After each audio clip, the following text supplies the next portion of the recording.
Are we there? Hey everybody, Hey, everybody. how are you? We got K Munin in there. Uh-huh. We missed you last night, K Munin. Yes. And we got Wyatt. Hey Wyatt. Wyatt. Wyatt Earp, famous gunslinger.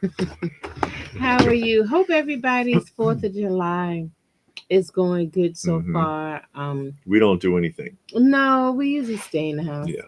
and listen to the fireworks. They started Well, already. you have to because it's going to happen anyways, and you're just kept up. The Yeah. cats don't like it. No, No, they always run and the cats hide. don't like it, but what are you going to Yeah. do? Reynard is here. Yes, Hey, he is. Reynard. So, All is going well. Again, hope y'all had a good day and maybe y'all did some barbecuing and hung out with your family and hmm friends by the pool or whatever you do on 4th of July.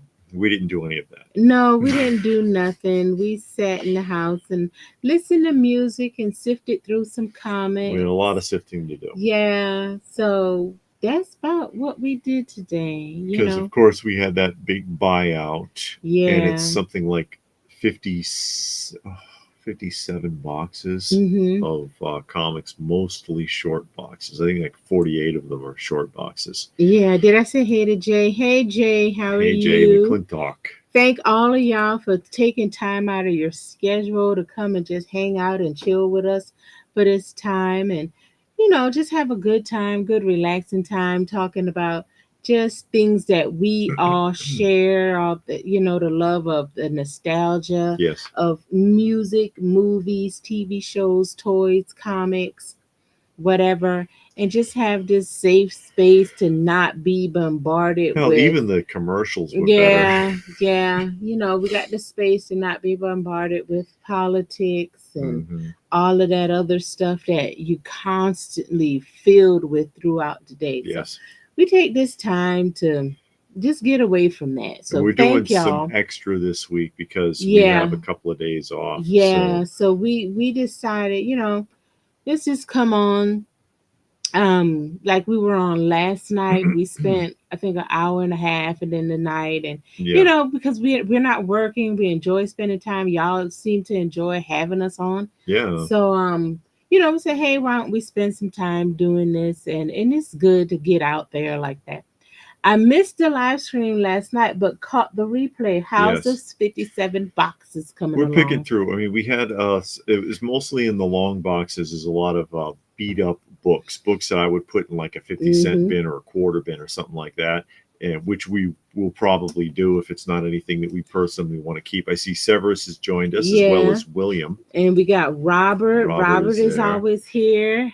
Um, Good to see you, Yes, Robert. we you saw Yeah, we our did a after lot. the fact. I think Robert because you Yeah. commented. And then we got Tommy, Tommy is here. How you doing there, Tommy? And we have Kelly Bob, Kelly Bob. Enjoy the fireworks. Love the channel. Ever heard of? Snailins. Yeah, that does sound No, I familiar. never heard of It Snailings. does sound familiar, actually. Yeah. But yeah, 57 comic boxes, Mm-hmm. and while we sorting through a lot of the independent stuff first, but there are many boxes that it's old store stock, as they used to call it, new old store stock, because they are new condition Mm-hmm. in the boxes that looks like they come off of like they're ready to go right on the shelf. Like, so they broke out of the bundles and stacked them at a comic shop, bundles of like 10, 20 books, all the same title. Like, we saw the question in one box, it was issues 5, 6, 7, 8, 9, 10, but there was like 10 or 15 of each. Mm-hmm. And but they're flawless. Mm. They're like, there's not a, they're like 9 6s, 9 8s all day, all of them. They're not like keys or anything. Yeah. But then it's like, okay, what do you do with this though? Because normally those are books you'd see in a dollar bin, a $1, $2, $3 bin, Mm-hmm. something like that. But when they're in a really high grade, that's a different animal. Yeah. And there are collectors that would put a premium on really high grade copies of any book, Mm-hmm. any book. And these are all copper age. I mean, Yeah. most of the titles we're looking at are 80s titles. Mm-hmm. There's some 90s, but it's mostly 80s. There's a lot of stuff from people that have gone out of business, like London Press, Caliber Press, stuff like that. That you know, a one shot kind of, we're going to take a crack at being an indie comic, and then they just didn't make it. Blackthorn Publishing stuff, stacks of books, Yeah. and it's like, wow, you don't find this stuff. But usually, again, you'd see it in a $1 or $2 bin, but not in the condition they're in. The condition is unbelievable. Like the one I saw that caught my eye. I sent a picture of it to Chance, actually. The 2010 A Space Odyssey, the sequel to 2001 that came out in the 80s, and it had Marvel Comics had like a 2-issue movie comic, right? And there's like 20 of each, issues 1 and 2. They're flawless. There's not a mark on them. And I'm like, God, they're in incredible condition. I know you want to get to a couple of the comments there. I don't want to get behind. Kelly says they had a toy when they were young and they nicknamed him Sand Duner Man, but I forgot what it was. It was like a 3-inch figure but the thing, I found it on a playground. I'll never forget it again. Yeah. Never find it again. You never know. Hey, Hank. There's Hank. And then it said my brother chopped it in half with a shovel. See? Also, when Chris Rock had his hair up in The Fifth Element, that's straight from the show called Snorks. That wasn't Chris Rock. That was Chris Tucker. Yeah, Chris Tucker. Yeah, that did look like the Snorks. That's right. Yeah. Oh, he got his car stolen, and the Swamp Thing figures was in there. Oh no. That sucks. Well, California. And Austin is here. Hey, Austin. How are you? I remember I had a Humvee that was really cool, and my aunt got me the 96 Rancor Star Wars toy, fresh in the box. Don't you have that? No, I don't have the Rancor. Oh, you don't? No, not anymore. A key is for comics. Okay, a key comic book. Hey, Kentucky Mud, how are you? Kentucky Mug is here, and he loves your hair. Oh, thank you. Isn't she lovely? Yes, absolutely. A key comic book is a comic book that has something that happens in it that is significant. For example, like the comic it has the first appearance of someone. It's a #1 issue, can be a key. A significant event, like someone dies who is important in the comic book, or even an object if it's like, very important in the storyline. Sergeant Rock's eye patch. Yeah, or like an event. That'd be an event when not Sergeant Rock. Nick Fury in the Howling Commandos. Nick Fury. There's an origin of the eye patch issue that explains what happened to his eye. Back in the Silver Age. This is an old book. That's significant.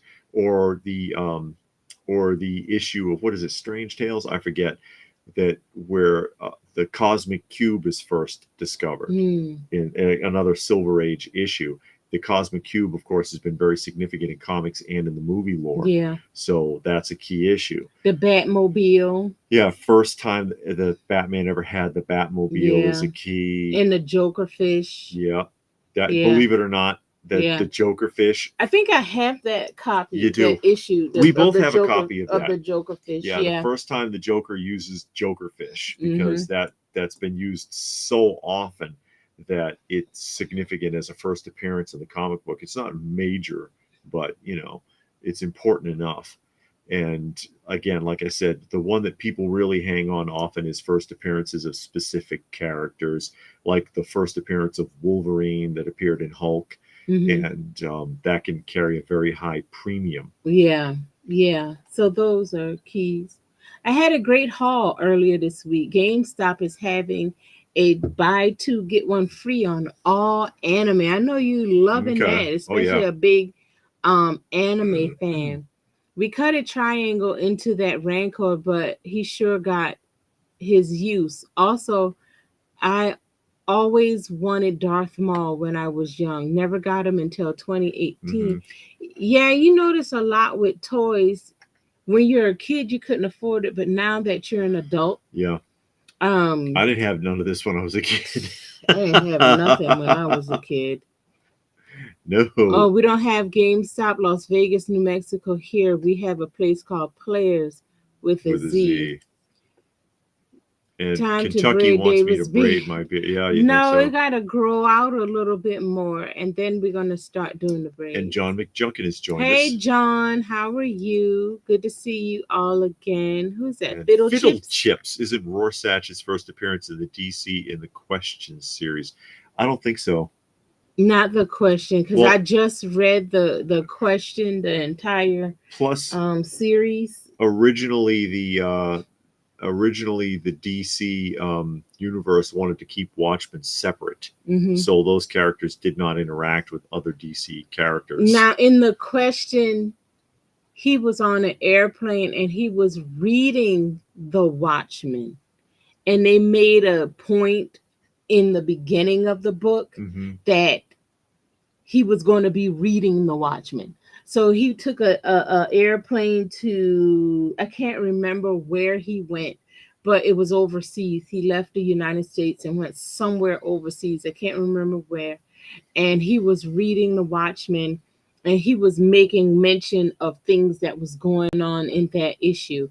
I don't remember that name coming up, but I know his appearance wasn't in the book. Yeah, He could have mentioned them while he was reading The Watchmen, but he wasn't actually in the book. yeah. Yeah. Occam's Razor is Yeah. here. Said, yeah, the right high grade books are desirable. Key or not, people might be completing runs or love the cover. Yeah, it's a big deal. The Future Past Collectibles, Mm-hmm. it's another channel on YouTube, specializes in really high grade books. Mostly like bronze, I think, though, but he does copper as well.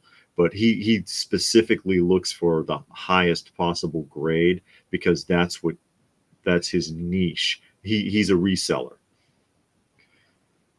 Oh, he. I saw that recently. Tombstone, That, yeah, with the Kelly Bob talking tombstone. there. Yeah, and then actually in that lot we just got that issue was there, and then Chance showed that issue with the different tombstones on the front. I think Spider Man. Tombstone is a character in Spider Man. Oh, okay, okay. Yeah, Never mind. yeah. Forget everything I just The said. guy looks like Never Lurch. had $9 as a kid, but I Yeah, guess we didn't need it. Yeah, I needed it. yeah, Munin says Cosmic Cube was discussed on Chance's live stream the past Sunday. That's correct. yeah. The price has come down a lot since the first appearance. Out of sight, out of mind. Yeah. And Fiddle Chip says DC Universe. Uh huh. Yeah, and then with the Cosmic Cube and everything going on with Marvel and all of that, it's just kind of Mm-hmm. falling apart, and people just starting to get all out of that because it's based on the question like the night I was Yeah, Tommy's basically. saying that Rorschach's character is based on that. And Action Joe Figures is here. Hey, Action Joe, make sure y'all check out his channel. He does a lot of um GI Joe figures and working on it and hauls and stuff like that. And it's a lot of, I don't know if it's this size, that big one you got over Which there, one? the 12-inch Uh huh. ones. He got a lot of those 12-inch ones. Is it the Adventure Team? Yeah. I don't know if it's the Adventure Team or the commemorative though. Okay. They all look the same to me. What John wants to know is, since it's the 4th, they want us to name our top 3 best American toys. American toys. I know you don't like Mattel and Playmates I and don't know. stuff like that. I don't understand things. And the question is a comic code approval version of creator of Brother Steve Ditko. Is a comics code approved version of. What are you doing? I was looking for something real quick. I thought something was there that I could pull out, but it's not. Oh, okay. But yeah, it's well, the question was a Charlton comic first. Yeah, he started out Charlton, Blue Beetle, a lot of those characters were adapted. Yeah, and then DC brought him over, and then I like the version from the, I think, what, 90s. I like that version. I did read the first one, or the one from Charlton, and that was fine. He was more like a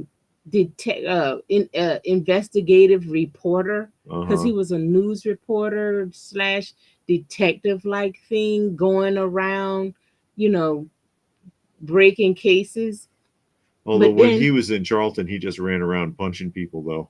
He just yeah, basically. but then once he got to DC and they did that series in the 90s or late 80s, early 90s, um he was still a reporter, digging up stuff and going out, and he was just more angry, kind of a vigilante, not really even a vigilante, just angry, beating up on bad people. And Batman came and kind of straightened him out, and then he went and got some training, but he still didn't really have any direction. Really, he still was Hmm. kind of a loose cannon. He was, coming together. You can see that after he went and got his training, he went on like a year sabbatical or something. It was more than a year, but he had went away um, to training.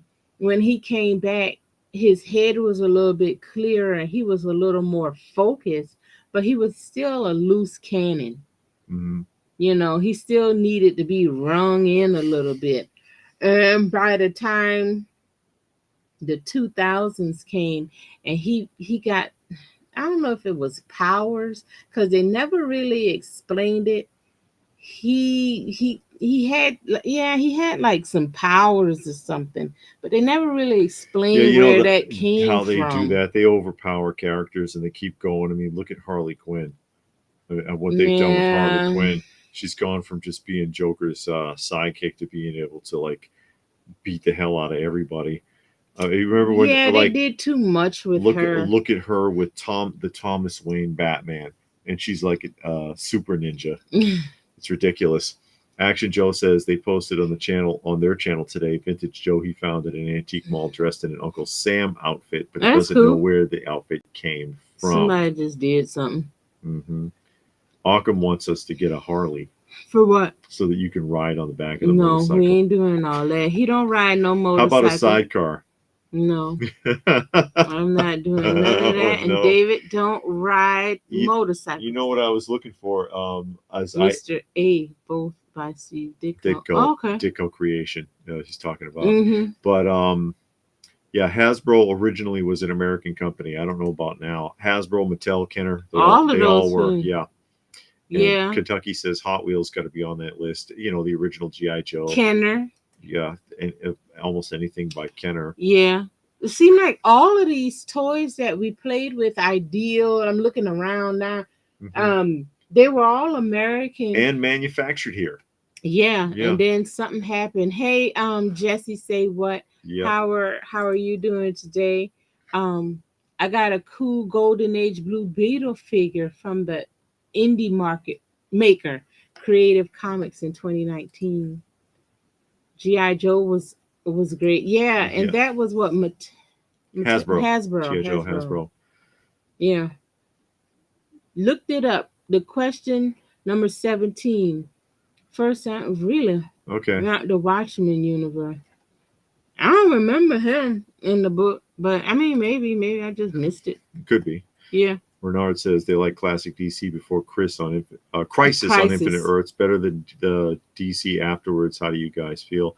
Well, the Crisis on Infinite Earths was to clean up all what they perceived as the multiverse stuff that was happening back then.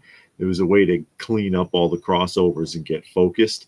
But then afterwards, they unraveled all that by going all over the place with multiverse, this, that, and the other. And that's just annoying. Hey Lou, how Migo you like is there. doing? Hey Lou. Good to see and hear from you again. Well, I had a set of figures, heroes of the American Revolution Oh, them from president yeah, figures. that were made Isn't exclusively. they back there? No, Oh, that were they made were. for. No, they're They not were. there. They were. That were made for Montgomery Wards in 1975 in lieu of the bicentennial, Mm. because 1976 was coming up the next year, and there's tons of 1776 1976 merchandise, and they made a set of figures, and then like a year later Mm-hmm. they reissued the set, but they added two more, Mm. and I've got a set of the original Montgomery Ward release, and I thought they were in the closet, but they're not there because I was going to show them. The figures are terrible. They're terrible, but the costumes are incredibly well done. Yeah. They're like Mego-like figures. Hmm. They're designed kind of like Mego, but the bodies are just crappy. They did a terrible job with them. But then, like I said, the costumes, the detail on the costumes is unreal, Mm. absolutely unreal. In order of influence, perhaps Kenner Motu, which is Mattel, and even the Transformers, possibly early GI Joe or Big Jim. Hmm. Yeah, that's Big when. Jim was a big deal. Big, Yeah, homemade suit for that GI Joe. My little, who made My Little Pony? David, do you have any vintage Captain not Action? anymore. I don't have any more. I used to have a set of those. The question is just reading a Watchmen comic in that issue. They still Yeah. arguing about it. Oh, It's yeah, yeah, okay. yeah. But But the thing about the question, because like I said, I read that entire series. I like the series. The one thing I didn't like, they touched on a lot of things that they just dropped, and they never came back to it. yeah, Um they they never never got wrapped back. it up. Yeah, they just dropped it. It was like, okay, we're going somewhere with this.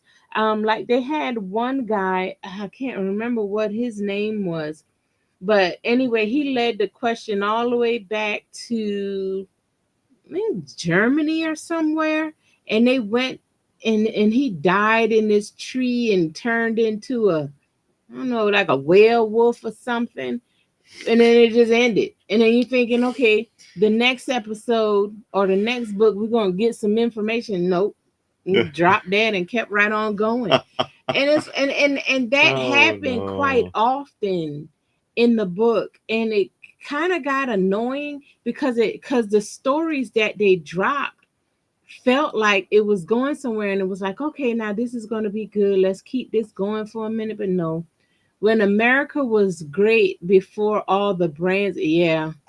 Yeah, they used to manufacture a lot of that stuff here. Hey, free Josh. Josh is always Yes, free. he is. Who comes in just as free as a bird. And Jay is here. Any up and coming Shows. shows? Yeah, we The got two this month. two this month.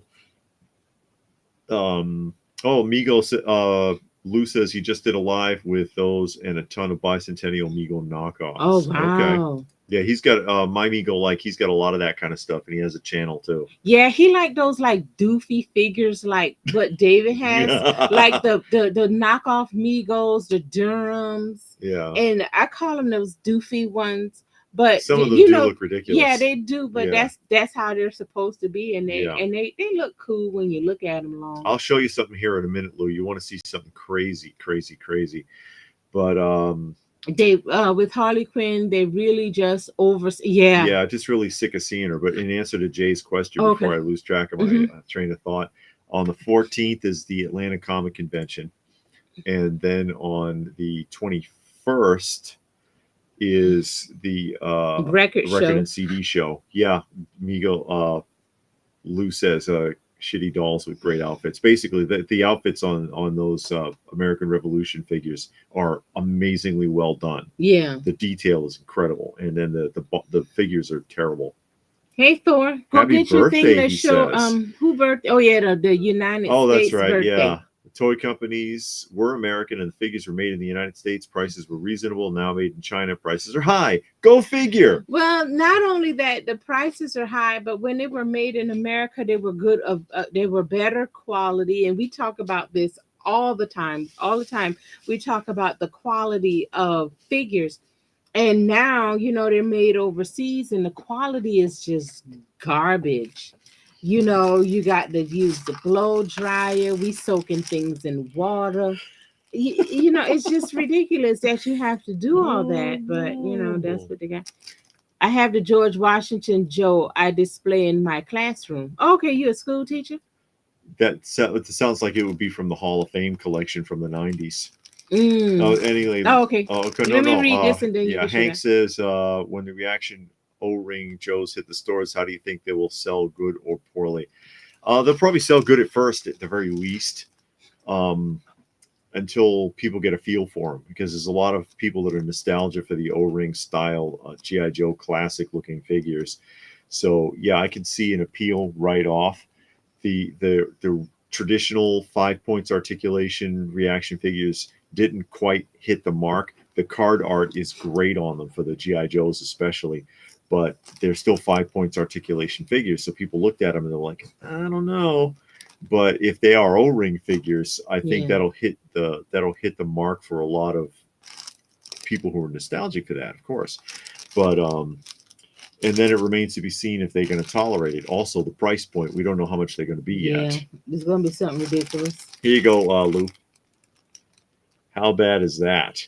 It's so bad, it's amazing, isn't it? Look how big this sucker is. It's like Look at the back. it's like 14 inches, right? And it's just the cheapest possible spray paint on here. This is one of those so bad it's good. No sword, because No, look, nothing. he's got a piece of a handle, but they didn't give him the whole sword.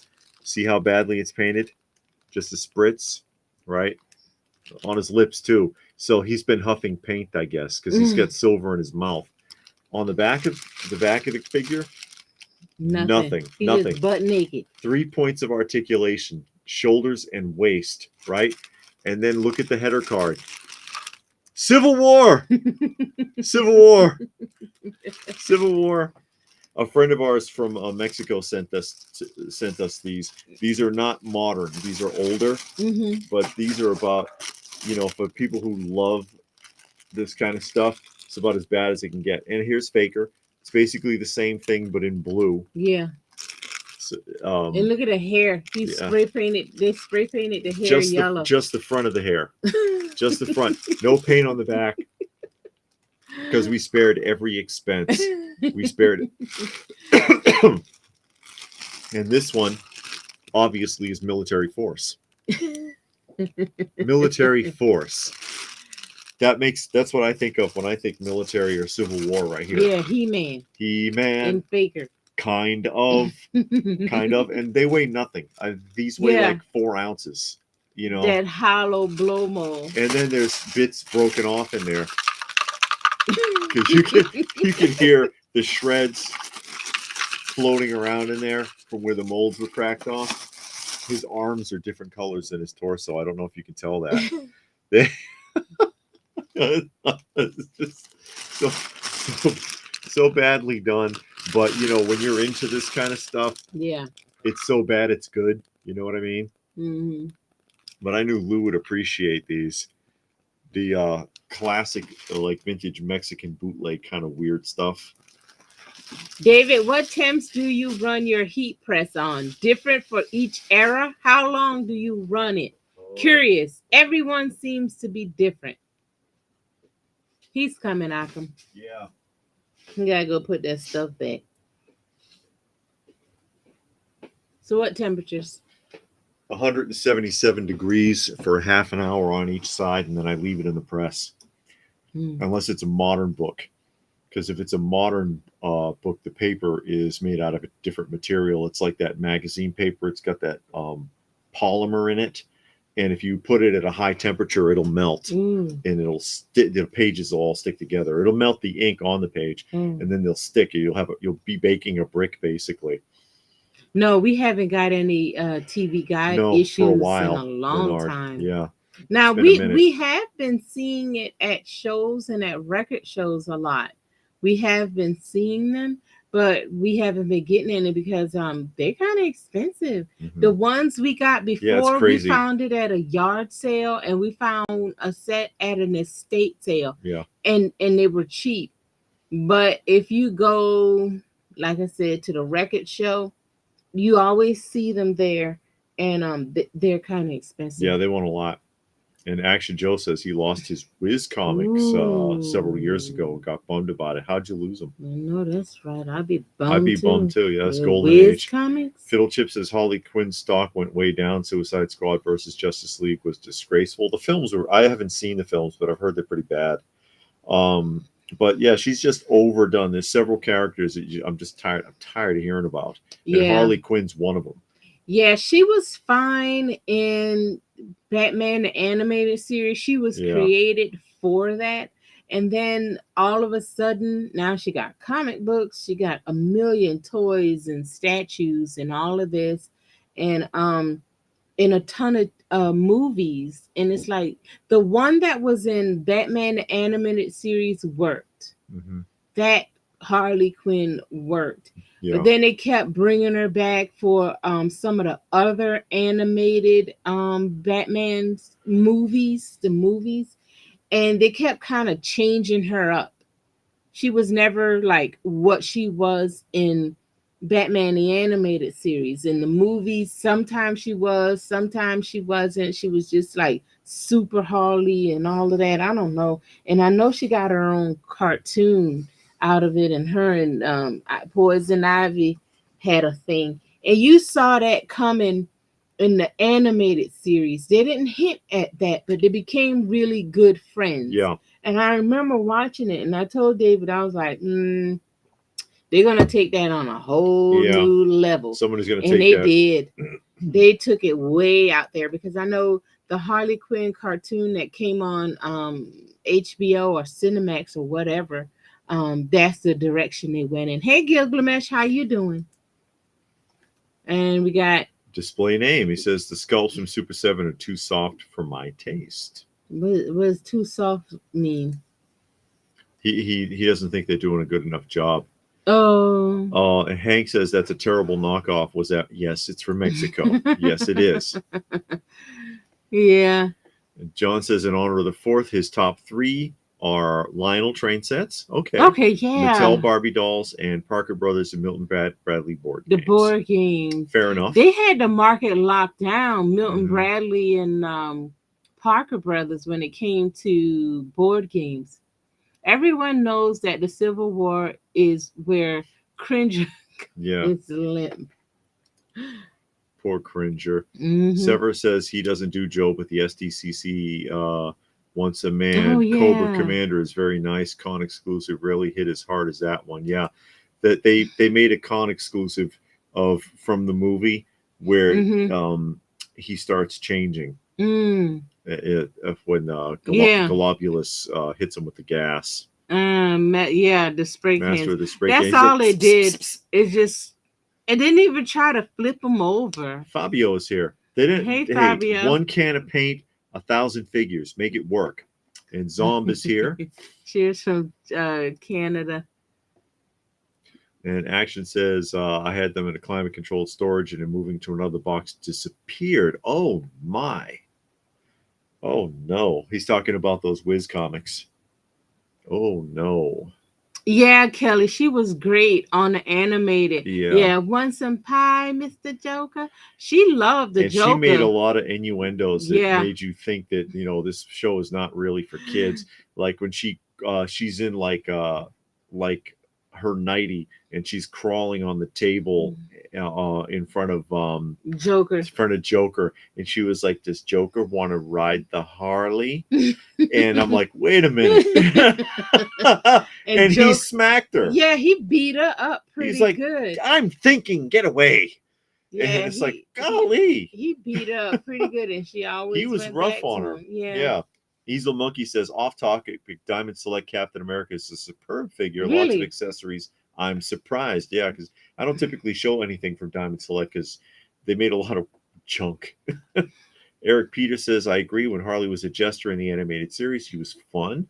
Sidekick character you look forward to. Now she's an overly sexualized character for cellar dwellers. Yeah. Cellar dwellers.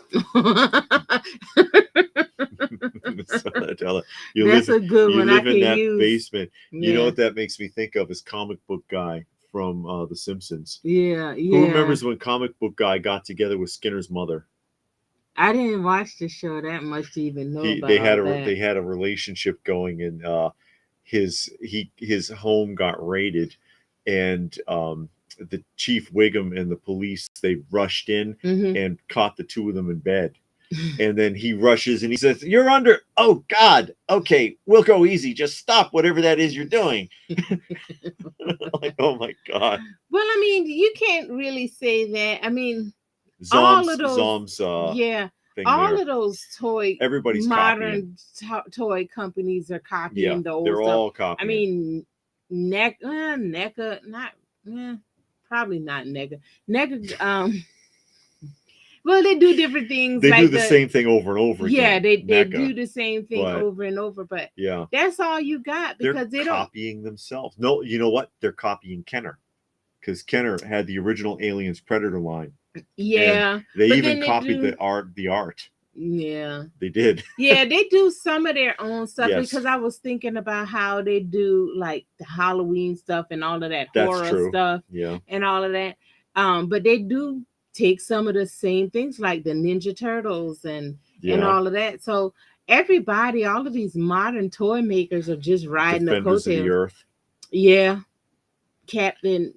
No, we're not. Flash Gordon. Occam says, "What do you think of the new James Gunn Superman costume? I think it's ridiculous, but we'll see what happens." Yeah, have you seen the new photos with Hawk Girl, like 4'9", like 60-pound wet Hawk woman, So, um, and Guy Gardner, who looks like, you know, your high school science teacher, potbelly and all. mm, The characters are not looking very good, but you know. Oh, and John is here. mm-hmm. Hi to you both. Wanted to say I love your content while I have you live. Well, thank you. We appreciate that. He Mm-hmm. says cheers. Does that mean you're in the UK? Mm-hmm. And Zom says the new Harley tune is brutal. I Mm. haven't seen it. No. I haven't seen it. Mm-mm. But oh, what was I saying? I don't know. Maybe I was answering somebody's question. Oh, the Oh James yeah, Gunn yeah, yeah, Superman. yeah, Yeah, the yeah, James yeah, Gunn yeah. Superman. I got thrown. But they're showing the costumes because a lot more photos have been revealed, and the Guy Yeah. Gardner looks terrible. But you know, once they CGI the heck out of him, he gonna look normal, Yeah, all because nice and they've chiseled. got everybody hanging from like wires, and there's a guy in a completely blue stocking outfit walking around guiding them because Mm-hmm. he's the guy you're going to erase in the CGI. And so who knows how it's going to turn out, but it looks like they're going to do a whole Justice League kind of thing. Um, Hank says he agrees Harley is overdone. He'd love to see Man Bat or Scarecrow, etc. There are so many villains. Oh, you know which one I really like who? is the ventriloquist, Yeah. Scarface. Yeah. Scarface and the ventriloquist. That's a really interesting idea. I And think they said they were gonna try and use either Mr. Freeze or Scarecrow in the new Batman but those movie. have been done over and over I also, know. you know. But I would like to see Scarface. That's hilarious, the way Mm-hmm. that they do that, and then how his henchmen um, somehow are convinced, yeah, the puppet's real because this guy's a moron who's carrying him around. I love Mm-hmm. that whole concept where after a while they start falling into it, you know. Mm-hmm. Severus says he thinks the DC animated universe movies are actually knocking it out of the park. Adult themes and strong animation. Yeah. Some of that's better written. Yeah. And Yeah. then they got a new Batman animated it looks like a series coming on Amazon Prime starting I think this month. I saw it and I saved it to start watching. So I hope it's good. Amazon has it, so I don't know. Mm-hmm. They also had the classic line of Animaniacs. Yeah. Oh, you want me to fingerprints? Yeah, yeah, Hmm. Comic book guy was hilarious. Yeah. yeah. He's supposed to be based on a real person. Oh, really? I always wanted the Oh, Wolfie the that Wolfie doll that Eddie Munster had. They've made it. didn't. They Yeah. have made it. The Wolfie Gilgamesh. I got the NECA Ninja Turtle SDC tooth pack. It sold out in less than a minute Wednesday. Wow. Had it in the cart. Couldn't check out in time. Got it a Thursday Thursday. before it sold out in a minute again. Golly. We talked about that last night. Yeah, get How sick of chasing. yeah, and how that purchasing stuff on this like limited window that kind of died out some. I Yeah. don't do that anymore, but I used to back, especially when they was doing it a lot with Funko. I did it a couple of times with Mondo, but Funko was notorious for that. I'd hate having to go through that for figures. Yeah. Yeah. Yeah. But we don't even bother anymore. Mm-mm. You don't even bother anymore. Because it just makes it, that's what really turns you off with all that. It's like, golly, why are you playing all these games? I'd rather have a window of a week long or 30 days. Why do you have to have this like 5 minute window? Not even. Yeah. Until it sells out. And then, Yeah. like I said yesterday, somehow or other, there's some joker on eBay's got 50 of them. Yeah. How One did that guy. happen? Yeah. Suicide Squad versus Justice League is a video game. Okay. In the cutscenes, Harley kills Batman and Captain Boomerang. Boomerang. Yep. Peas on Flash dead body. DC allowed this trash to happen. Yep. That's because that's the direction they've gone in. Yeah, Gremlins and RoboCop. Oh yeah, that's right. Yeah. Yeah. Gilgamesh wants 2 of the Hasbro exclusives. Not looking forward to trying to get them in the 30 seconds they may be up. Yeah. I don't blame you. You. I seen the pictures of that Nicolas Cage Superman. He looked good as Superman. I don't know if he could play it well, but it did look kind of cool in the suit. I thought that was a lot of people were regarded as a possible for Superman, including Clint Eastwood. I don't know how well that would have worked out because he looked too old even then. Yeah, he always look old. Yeah, he always look old. Top 3, according to John. Yeah. Mego action figures, Kenner, Star Wars, the 1/18th scale, and the Atari 2600 home video game system. But that's a classic. That's the first one to really pull it off. But that's not a toy. There was other video game systems prior to the Atari 2600, but that's the one that nailed it. That everybody wanted, because like I said, there were other systems prior, but it just didn't stick. The Atari 2600 stuck, even though improvements happened very quickly. When ColecoVision came out, it was much better, and you can get an Atari adapter for it to play Atari cartridges with your Coleco. Intellivision was okay. Their controllers sucked. And then, right around the corner, here came the Nintendo NES, which just a changing the bits just that much, going from, and think about this, you're dealing with Atari and stuff, you're dealing with like a 4-bit platform, and then from 4 to 8 on the Nintendo NES was such a huge difference. And then you go from Nintendo NES to Sega Genesis, going from 8 to 16, and look at the difference. Yeah. But and my go-tos, even though I grew up with Atari 2600, which I bought myself. Really? Yeah, I did. Worked my ass off and bought myself. I bought a used one from another kid. Oh wow! But the ones I always want to go back to whenever I feel like playing a video game, it's always either the NES or Sega Genesis. Those are like my 2 favorites. The new James Gunn Superman costume is trash. Cavill will always be the best iteration. Superman. A lot of people feel that way. I liked him as Superman. I liked Reeve too, but Superman 3 and 4 were badly written. Yeah. The first 2 were well done, and Reeve was a good actor, but 3 and 4 are just goofy. I mean, if you want to watch a goofy movie that should be on riff tracks, 3 and 4. Munin says Tamashii Nations added My Hero Academia to the list of figures they produce. They already have the prototype for the Izuku done. Kelly got a PS5 for $120, $100 shipping. He must have got it on eBay because they do some crazy shipping on eBay. I've been noticing that even more lately. Yeah, it's been crazy, but it seems like it's even more lately. And Hank says Scarface and the Ventriloquist are awesome. They're hilarious, and it's not. That's a newer one. Display Name says he trusts James Gunn to do a nice job. Yeah, I don't know if Mitzik Piglet can. Mix Pidley. I don't know if he can carry a full-on movie. And Eric made a donation to the channel. Says thanks for hanging with us. Always fun. Hope the fireworks don't scare the kiddies. They will. They'll be all right. They're gonna go hide somewhere underneath the dresser. In the end.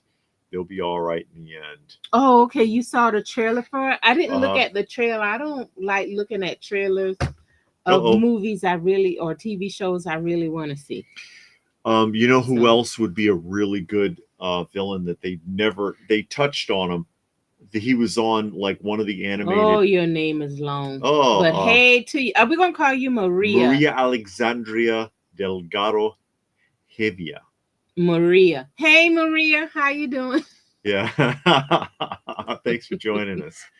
But he appeared for a moment in one of the Suicide Squad animated films, Uh-huh.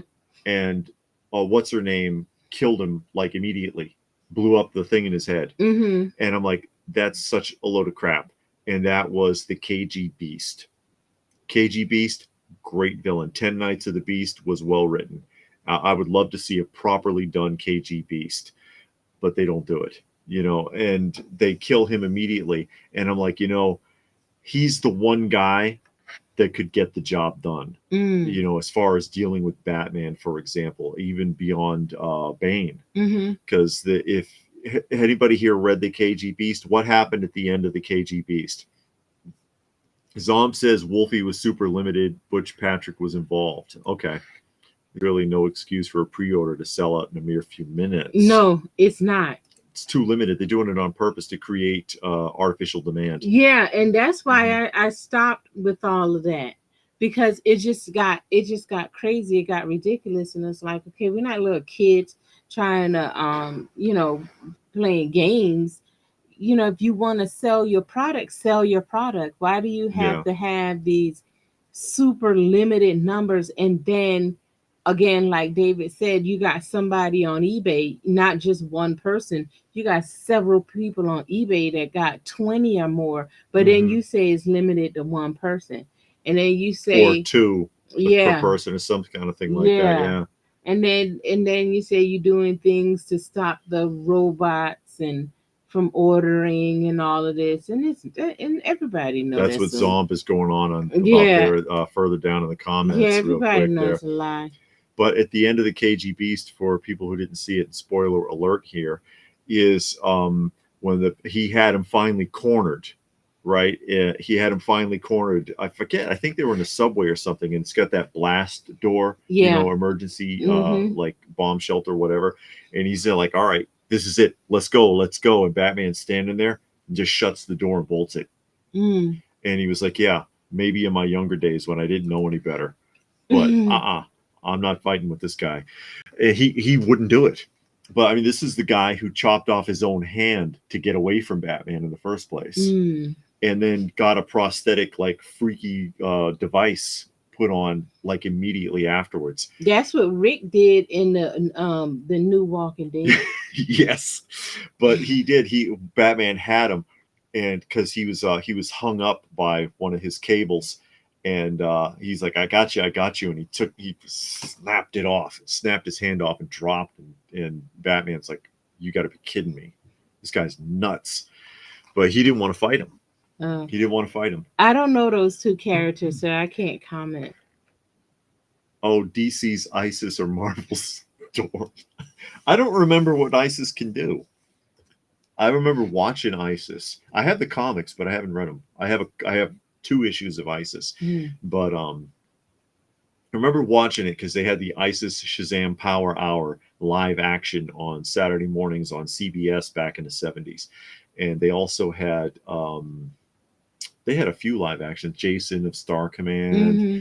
and they had Space Academy live action shows. CBS did a lot of that chapter style shows, Mm-hmm.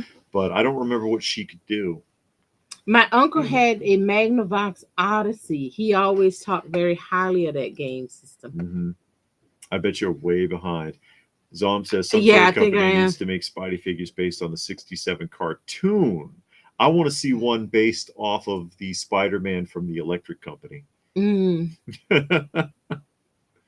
Kelly was afraid that somebody was going to cancel that auction. Mm. That's what they're saying there. Mm-hmm. Oh, Robert, he what? says he has to work tomorrow. Good What? you.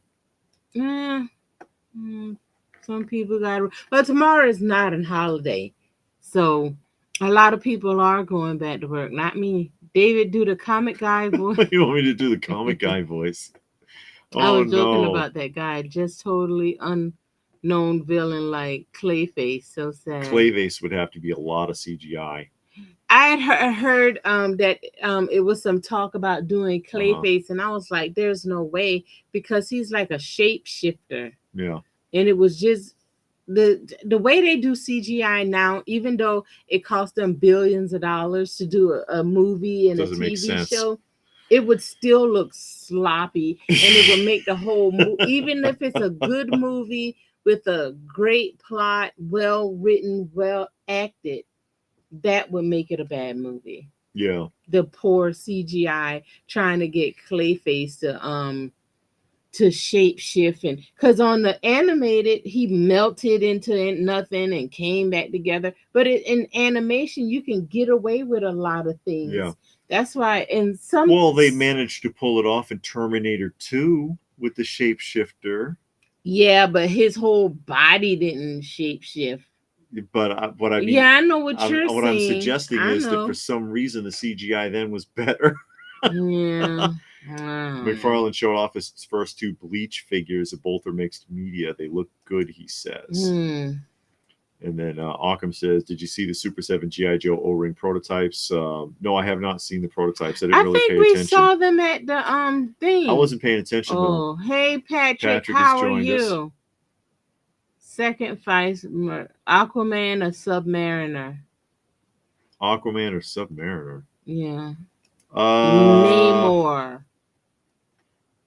I would guess Namor because he can duplicate their Yeah, he can duplicate everybody's abilities, or he can duplicate the sea creature's abilities, if I remember correctly. Is that right, or am I thinking of the wrong guy? probably. Hank says he'd like to see Baby Doll and Killer Yeah, Croc.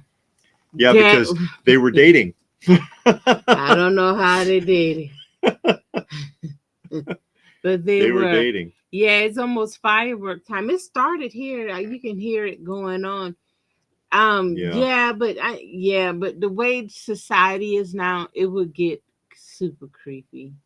And Munin says Sabretooth looks terrible in the latest Deadpool Wolverine trailer. Look at the hair. Well, Ooh. they're pulling in different incarnations of various characters, like the Juggernaut. You've probably seen the Juggernaut already, Mm-hmm. but they also tried to get the Juggernaut from the original X-Men film. The actor wouldn't do it because Mm-hmm. they wanted him also to come. Mm. And so they're trying to like do a multiverse kind of a thing.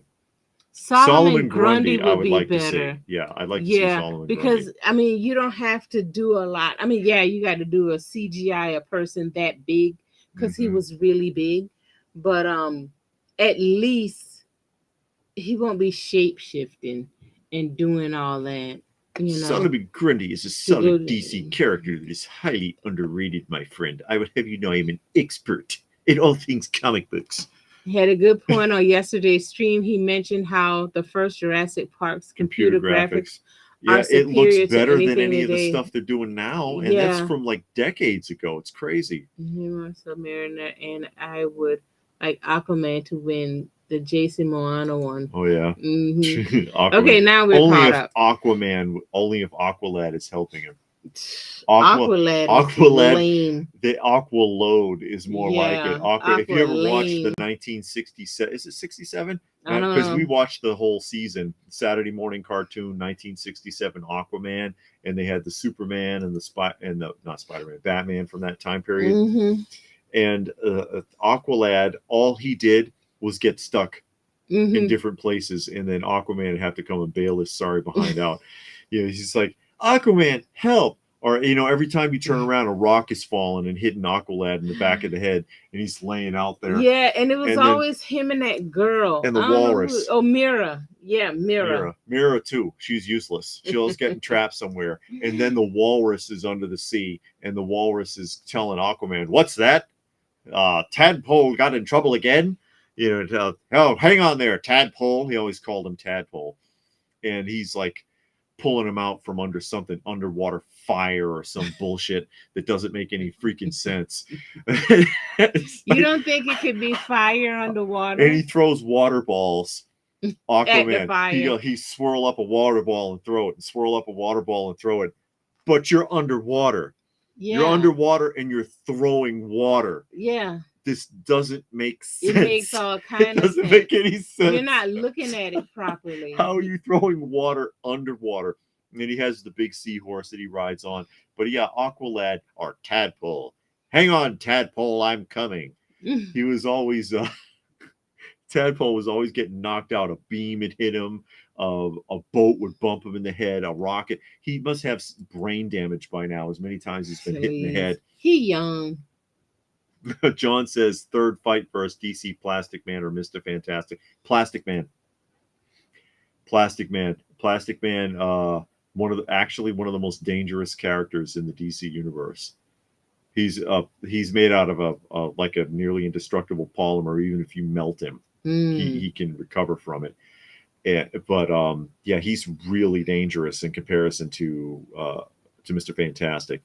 Hank says, Hollywood is broken when Marvel's new Blade movie was announced 5 years ago and still no movie because of issues with directors and writers. Yeah, because they keep trying to add the message to Blade, and nobody wants that. They want what they had with Wesley Snipes. There's already been 3 Blade That's movies. what Kelly was saying. You can't have, and then they tried to switch it to that other guy, Ali or whatever his name is.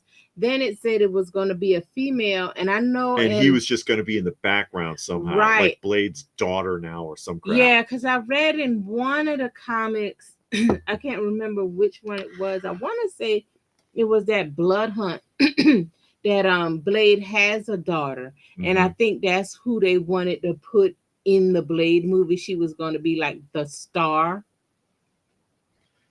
So and I believe Wesley Snipes' Blade is supposed to appear in Daredevil as well. Daredevil's going to be a movie. Not Daredevil. Deadpool. Deadpool. Oh, okay. It says came in and says they're just trying to figure out how to turn a violent vampire woke, but the fact that it was a rated R film is what sold it. Because Blade is a violent character, so do it the right way. It still wasn't comic accurate, but it worked. The way they did it, it worked. Yeah, it was a fun movie. All 3 of them, they were fun to watch. I never saw the Blade movies. I was watching, what was it, the Blade cartoon? We was trying to watch for a little while. That was okay. Yeah. It was on YouTube, but it was only bits and pieces, so we never really got to see the whole thing.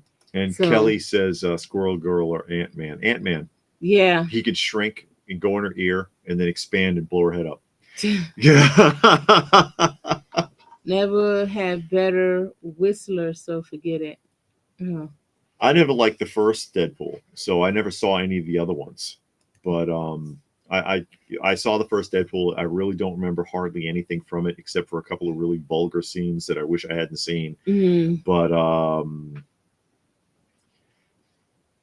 I didn't care for it, so I never saw the other, because this would be the 4th film with Deadpool. And whatever. Maybe it's better.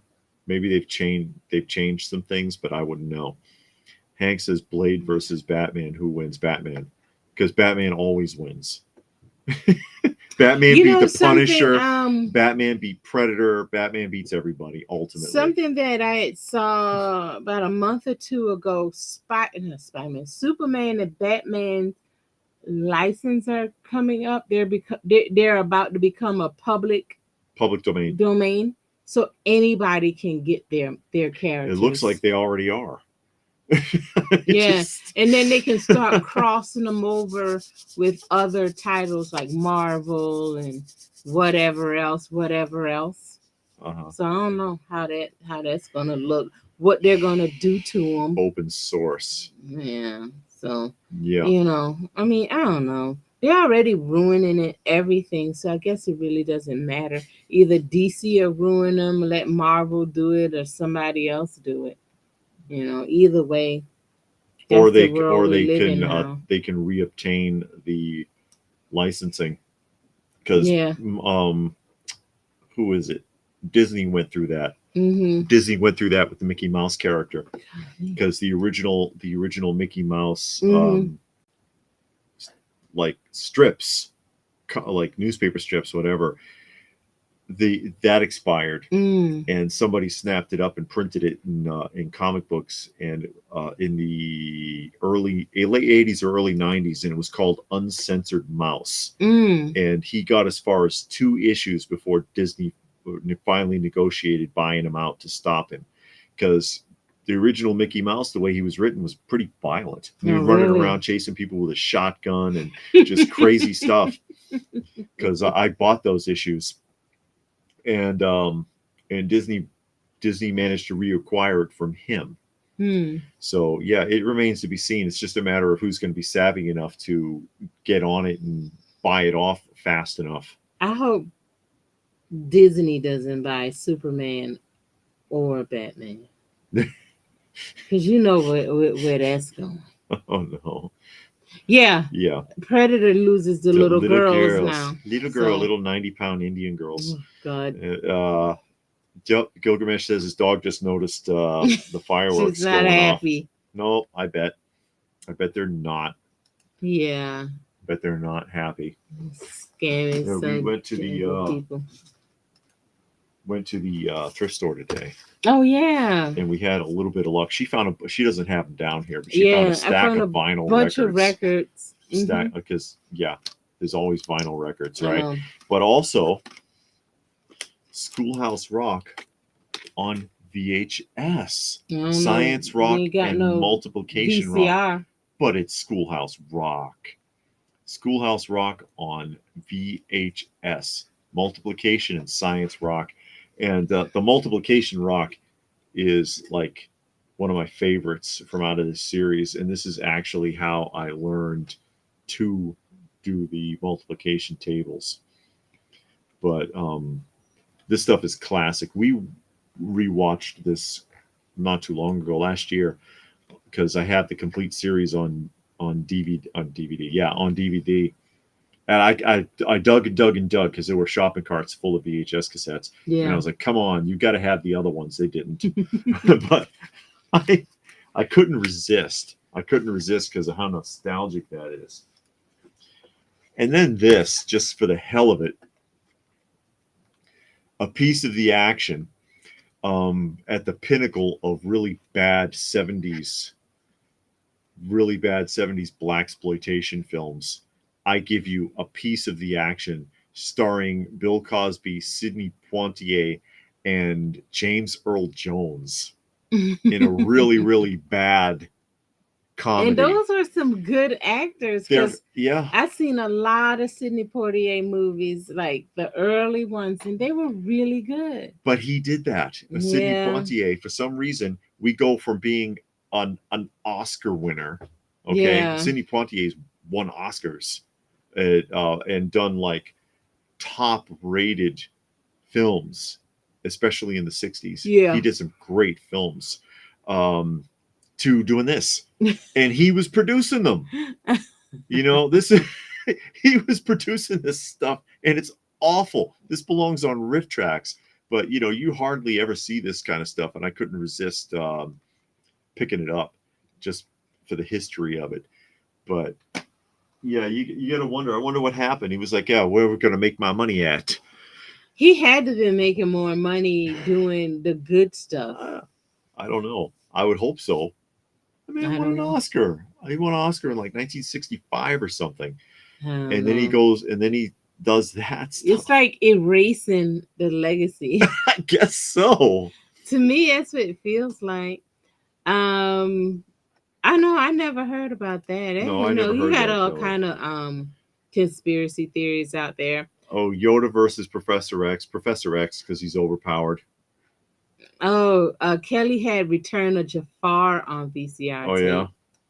Mm-hmm. The Return of Jafar. Because one isn't enough. That I got them all on DVD. Disney went through this period in the 90s where they were making sequels to all unnecessary sequels to all of their animated films. Yeah, that's how you get Cinderella 2, 3, and 4 and stuff Mulan, like that. Yeah. 1, 2, and 3. But for some reason they went back to their classics and made sequels of many of them. Yeah. And I'm just like, you didn't need to. The film ended. Yeah. The film ended, and it's a classic. and you're trying to ride your own coattails. It didn't work. They And went through that period in the 90s where they made the it had 3 Lion Kings. Fox and the Hound 2 and 3, Dumbo 2, or whatever the hell they were doing. It's Yeah. ridiculous. And now they're on this trip where they want to make live action versions of all of their animated classics. Films. Yeah. And it's not taken off. It's not working. Because nobody want to see that mess. How long does the VCR tapes last? When does the film disintegrate? I've not had a problem with them. We do have a VHS player, that portable one. Oh, yeah. The one that's in a back. I have an original portable VHS player with a built-in TV in a big backpack. The thing's massive. And I've never had a problem playing that, because everybody says that, oh, they burn out, they don't work. They work fine as long as no one ever put a magnet to one of them. If you put a big magnet on a VHS cassette, you'll ruin it. But if as far as I've never really had a problem. Yeah, that's right, John. He says it wasn't a decade ago. He says years ago. Schoolhouse Rock, the History Edition. I think it was like a decade ago. Yeah. Oh, I see. Was that in one of our trivia contests? Yeah, he won the trivia. Yeah. Yeah. He won the trivia contest. Yeah, he won the trivia Video cassette recorder, right? Damn, it's been like 20 years. So they stopped making them quite a while ago. Yeah. But that solid state technology, it works, man. Yeah, it sounds like modern Star Wars. Yeah, unnecessary sequels. Let it end or do it right. Yeah. But those animated movies. Well, Star Wars, not so much sequels. They just keep branching off. And then they make all these branches. Yeah, and then they don't fit. The stuff doesn't match. Like the last one, people are complaining like, hey, wait a minute, that guy wasn't even born for like 80 years from in the timeline of where you are. How can he be there? You know, it doesn't make any sense. Oh, come on. DC's Cheetah or DC's Catwoman. Cheetah. Cat. She's another one that's been overpowered over the years, making her a match for like everybody. She was a jewel thief. In the original comics, she didn't even fight. She wasn't a physical person. She was just a cat burglar. And DC is there. Hey DC, how are you?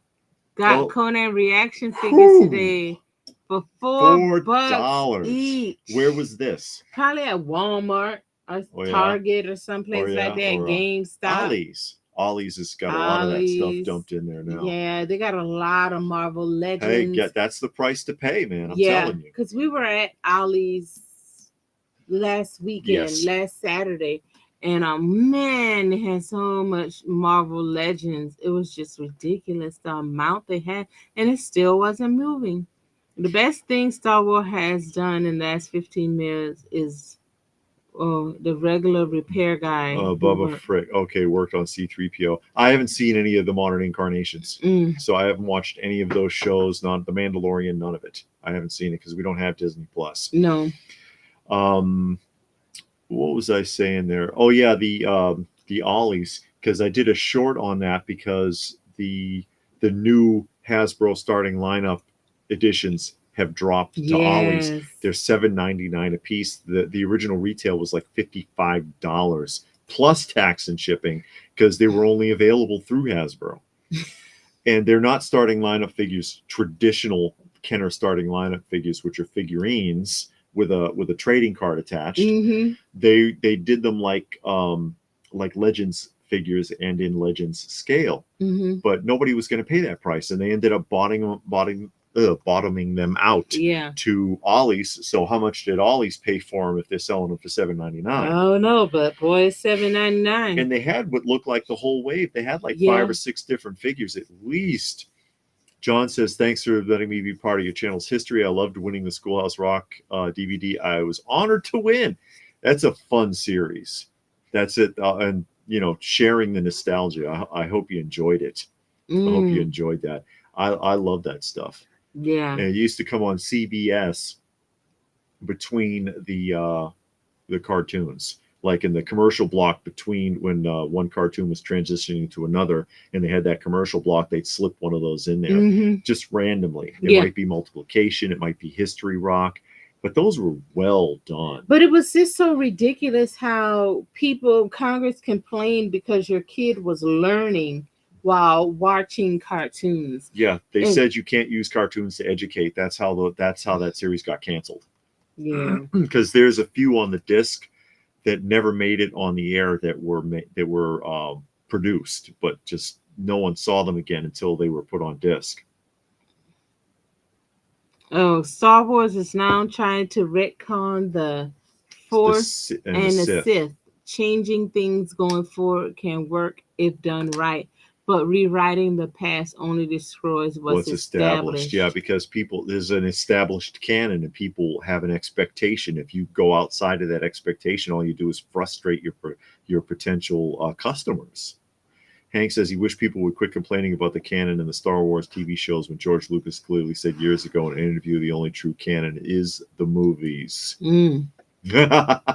He still sold it. Mm-hmm. And Munin says those starting lineups were a failure right out of the gate. Oddly enough, this goes back to the first comment they ever made on the channel. How long till the bottom falls out? We're there.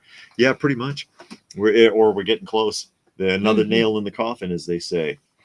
Oh, come on. Star Wars Darth Maul or Marvel's Ghost Rider. Ghost Rider.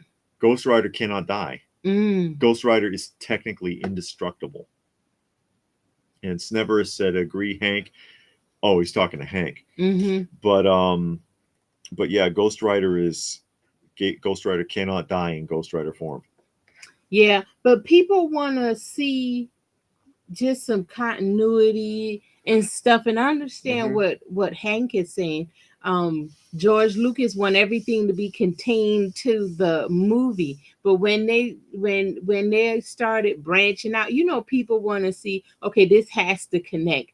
And it has to connect perfectly. And with Star Wars and Star Trek, those people are die hards. You can't make one mistake on the outfits, Yeah. on anything. People still fight about I don't think there's a person yet that's a big diehard Star Wars fan that thinks any action figure has gotten the Stormtrooper right yet. Mm-hmm. They complain about every one of them. But, that's why I use the terminology when I talk about these things as being cultural phenomenons. And they were. I grew up in the Star Wars era. Mm-hmm. It was a cultural phenomenon. People were absorbing it. Yeah. It was that important. And when something was that important to you, even though it was in the past, you don't like to see it screwed around with. Go do something else. Yeah. Go do something else. Leave this alone. We'd rather never see another thing done again than have you screw with it. All of these things were cultural phenomenons. The Simpsons were. Look how huge the Simpsons were in the early 90s. Yeah. It was. Yeah, Lord of the Rings. When the Lord of the Rings, the original trilogy came out, they could have stopped right there. It was that worked out really well, and people were absorbed by it. Absolutely absorbed. Cultural phenomenon. That those things are very important because they resonate with people. And I've talked about this before. The problem is these companies look at the franchise. Oh, Display Name has joined us. Mm-hmm. They look at the franchise in terms of its financial value. How much can we get out of this? Yeah. Oh, look at this. Let's put this in a box. How much money can we make?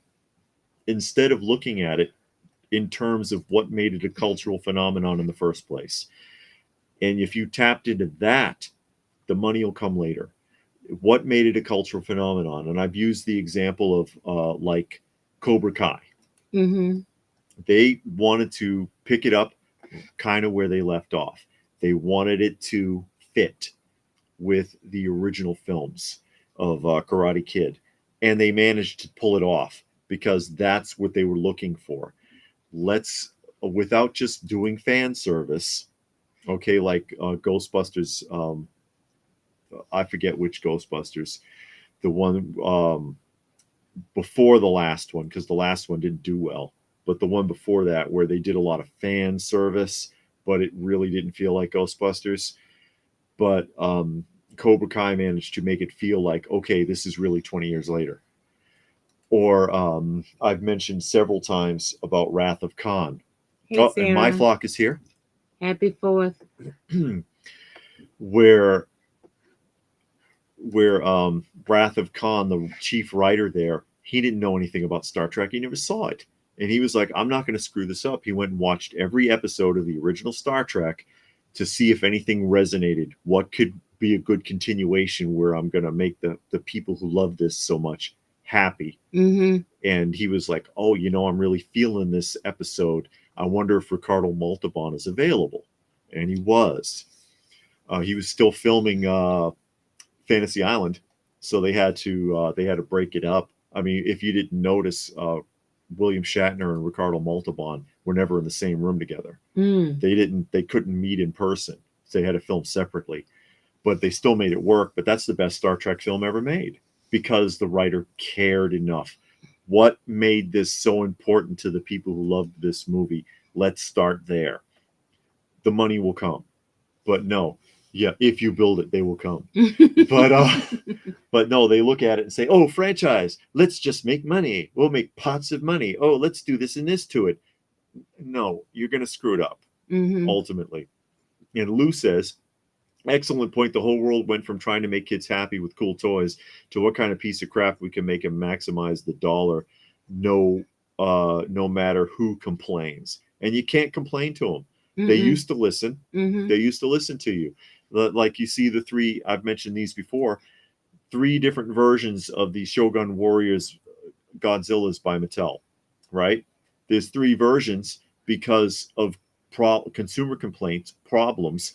They kept making changes to improve the quality. People would write in, hey, the switch broke off. Hey, this happened. And they were like, all right, let's fix it. Let's make this a little different for next time. They don't do that anymore. You Mm-mm. complain and they tell you to run a hair dryer over the figure next time. Boil it in some water, spray some WD-40 on it, suck it up. And it's like, you paid how much for this stuff? Give me a Yeah. break. Yeah. All elbows are breaking, knees are breaking. Some of you have seen the video where fresh out of the box, the Mondo 40th anniversary He-Man snapped in half. Can't be fixed. No hair dryer was going to save that. I mean, seriously. Go ahead. Yeah, in the quest of making pots of money, they went broke in the process in more ways than once. Yeah. One, because that's what these companies do. They try so hard to make all this money and they want to just continuously change and modernize and flow with the time and just ruin everything. And it doesn't work and they keep trying to force it. And it's like, that messed you up. And then you're going to turn and you're going to blame the fans. Oh, it's because you're racist. It's because this, that, whatever excuse they come up with. Oh, and My Flock made a donation to the channel. Yeah, thank you, Thank my you, My Flock. Very much appreciated. Yeah.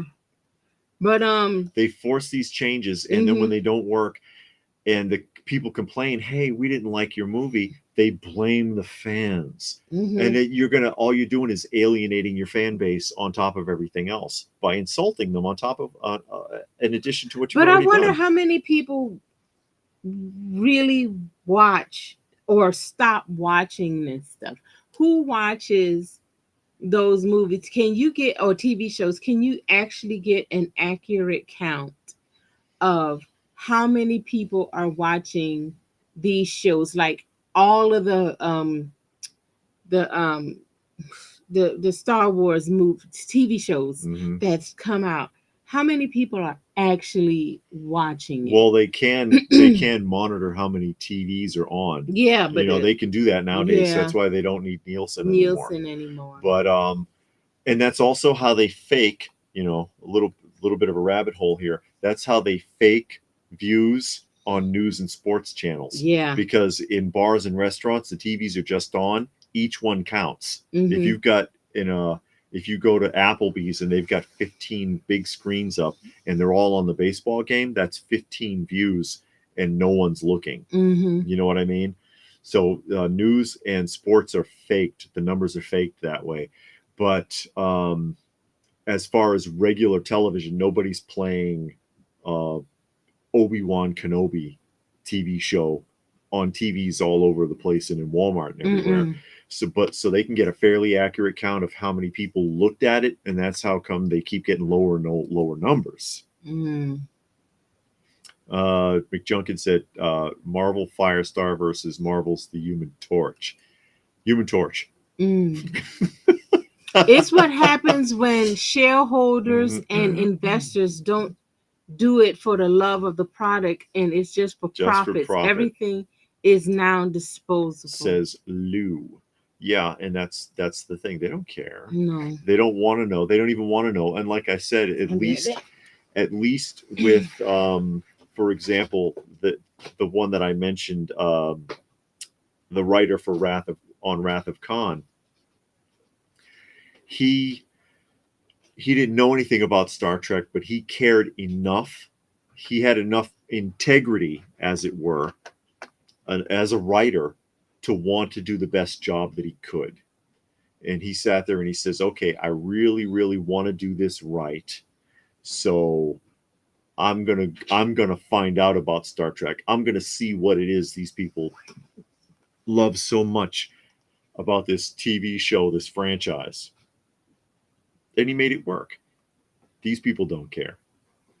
And they look at it, unfortunately, also as a platform for pushing their own personal social agendas, their own personal social agendas.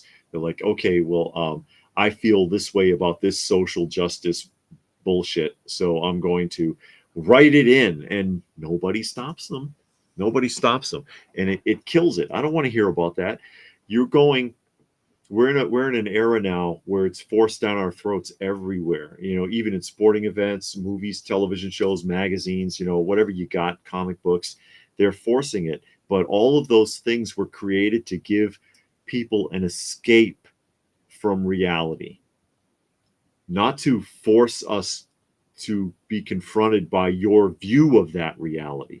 We're trying to escape from it, which is why, like on this channel, we try not to talk politics or social stuff very much. I mean, it coming up for the point of discussion here briefly, but we try to stay away from that because there should be a sanctuary. Everybody needs a sanctuary where they can escape from it. You can't get away from it in most things now in media, like I was saying. And Kelly made a donation to the channel. Thank you, Kelly. Always appreciate it, and goes a long way towards helping us with all of our shelter pets too. You know, a lot of we have a lot of cats right now. We have 20 that we're taking care of. And we're waiting on Halo House because we work with a place called Halo House that helps us with adoptions. And so hopefully sometime in the near future here, we'll be down to about 10 or 11. But yeah, we take in abandoned or seriously harmed, as it were, cats that have been abused. Some of you are familiar with Hobo, had all his teeth knocked out. He's got no teeth. But he's doing great, by the way. But yeah, every little bit counts, and we appreciate it. Munin says, truthfully, I know a bunch of people who no longer watch any of these movies or shows. Judging by how Ollie's looks, I'd say there's not many collectors for the products left either. Well, if the show's popular, people are going to want to buy are going to want to buy product if it's popular, and people are getting sick of it. They're not producing anything anybody wants. I mean, and also there's so much repetition. How many stormtroopers do you need? How many He-Mans do you need? Give me a break. Give me a break. And Kelly says everything's disposable, especially us men. And then John says Mortal Kombat, Raiden, or DC's Black Vulcan. Raiden, because Raiden is nigh immortal. He's nigh immortal. And let me catch up a couple more here. Oh, Kelly says they always give black characters lightning powers. Do they? Hadn't thought about it. And DC says, I think there needs to be a balance on social justice and franchise. Gene Roddenberry put a lot of social in TOS, and it was controversial at the time. He did a little bit of that with the Next Generation, mostly. But keep in mind, he wasn't really writing at that time, but he was trying to do a lot of influence. And Kelly says, that's awesome. A kitty bit his nose the other night, but she was very nice aside from that. The last one we just took in, number 20, as some of you are aware, was the little black one that someone, a neighbor actually lives way down the street there, came to us with it. because I guess they know we took care of cats, because I never met this woman, and drove to work and heard weird noises, and turns out there was a kitten in her engine, and he was burned. So his paws had little scabs, but the scabs are healed up nicely now though, but they're permanently discolored. But he's a sweetheart, little bundle of energy. And Gilgamesh says a rainbow. Oh, I jumped off here. I was trying to open Gilgamesh real quick. It says I find it hypocritical that the people that scream the most about diversity, people that demand the conformity. Yeah, rules for thee, not for me. Mm-hmm. And he did order the Black Series Pod 1 girl. I don't have any Pod 1s, and she's already gone down in price before even coming out.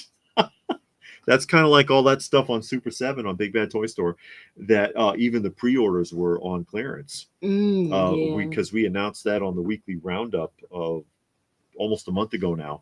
So if anybody was looking for that, you know what I mean? Mm-hmm. If anybody was looking for anything from Super 7, it's kind of sad that aftermarket, most of it, there are some things that surprise you, but most of it aftermarket, it doesn't do well from Super 7.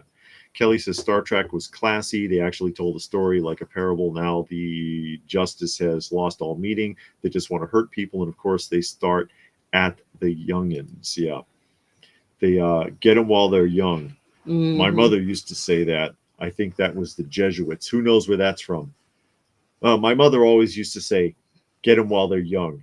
And then the other guy says, I believe that was the Jesuits. And then he says, oh, they might have got that from her. Who knows where those lines are from? Let's see if anybody can get a kudos point tonight. Munin says figures going down in price while on pre-order is the new norm. Yes. They've taken note of. Hasbro was not the only company this happens with. Not a good sign. No, it's not. No. It's not like it hasn't always been clearanced out stuff, because we all remember the wonderful red-lined merchandise at KB Toy Store. Yeah, and we got a lot of figures that still have the price tag on it, and it's the clearance tag. And now those figures goes for hundreds of dollars. Oh, it's insane. Yeah. I know I must have something here with red lines from KB. Yeah. In case someone's younger or doesn't know what the heck we're talking about. Yeah, it got to be somewhere. Or reduced price tag. Yeah.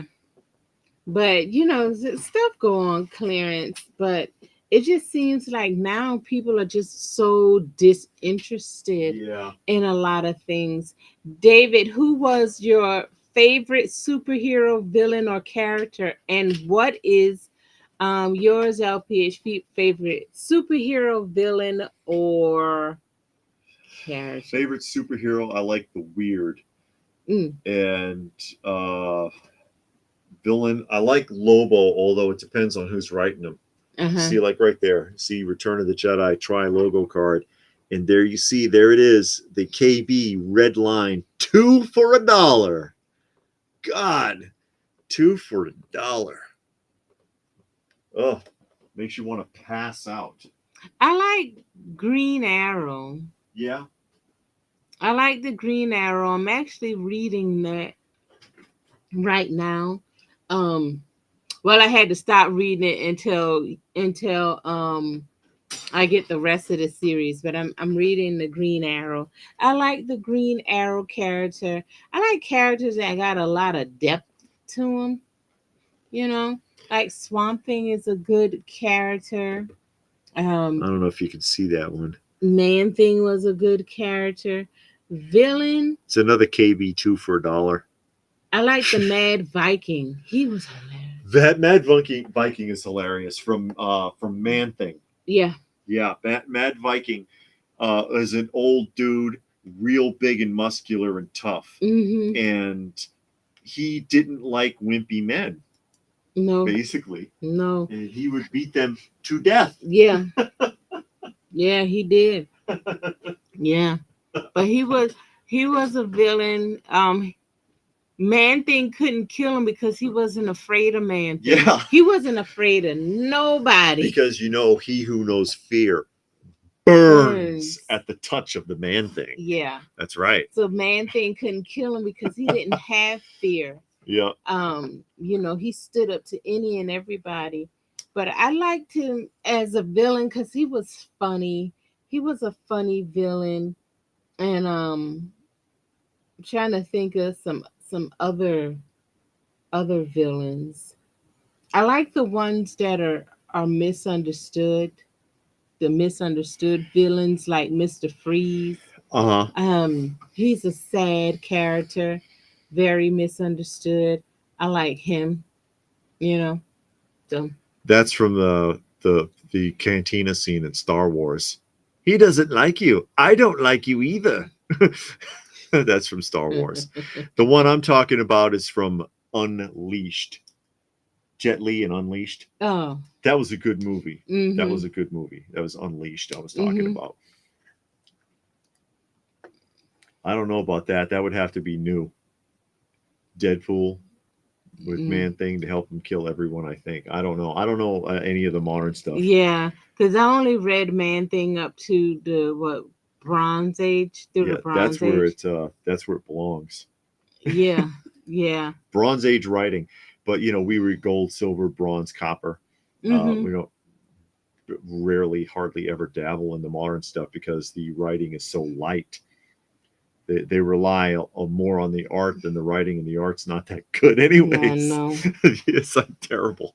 Yeah. It's terrible. But yeah, that's what are you gonna do? But yeah, gosh, villains. I'm trying to think of some more excuse me. Some more villains. I've read a bunch.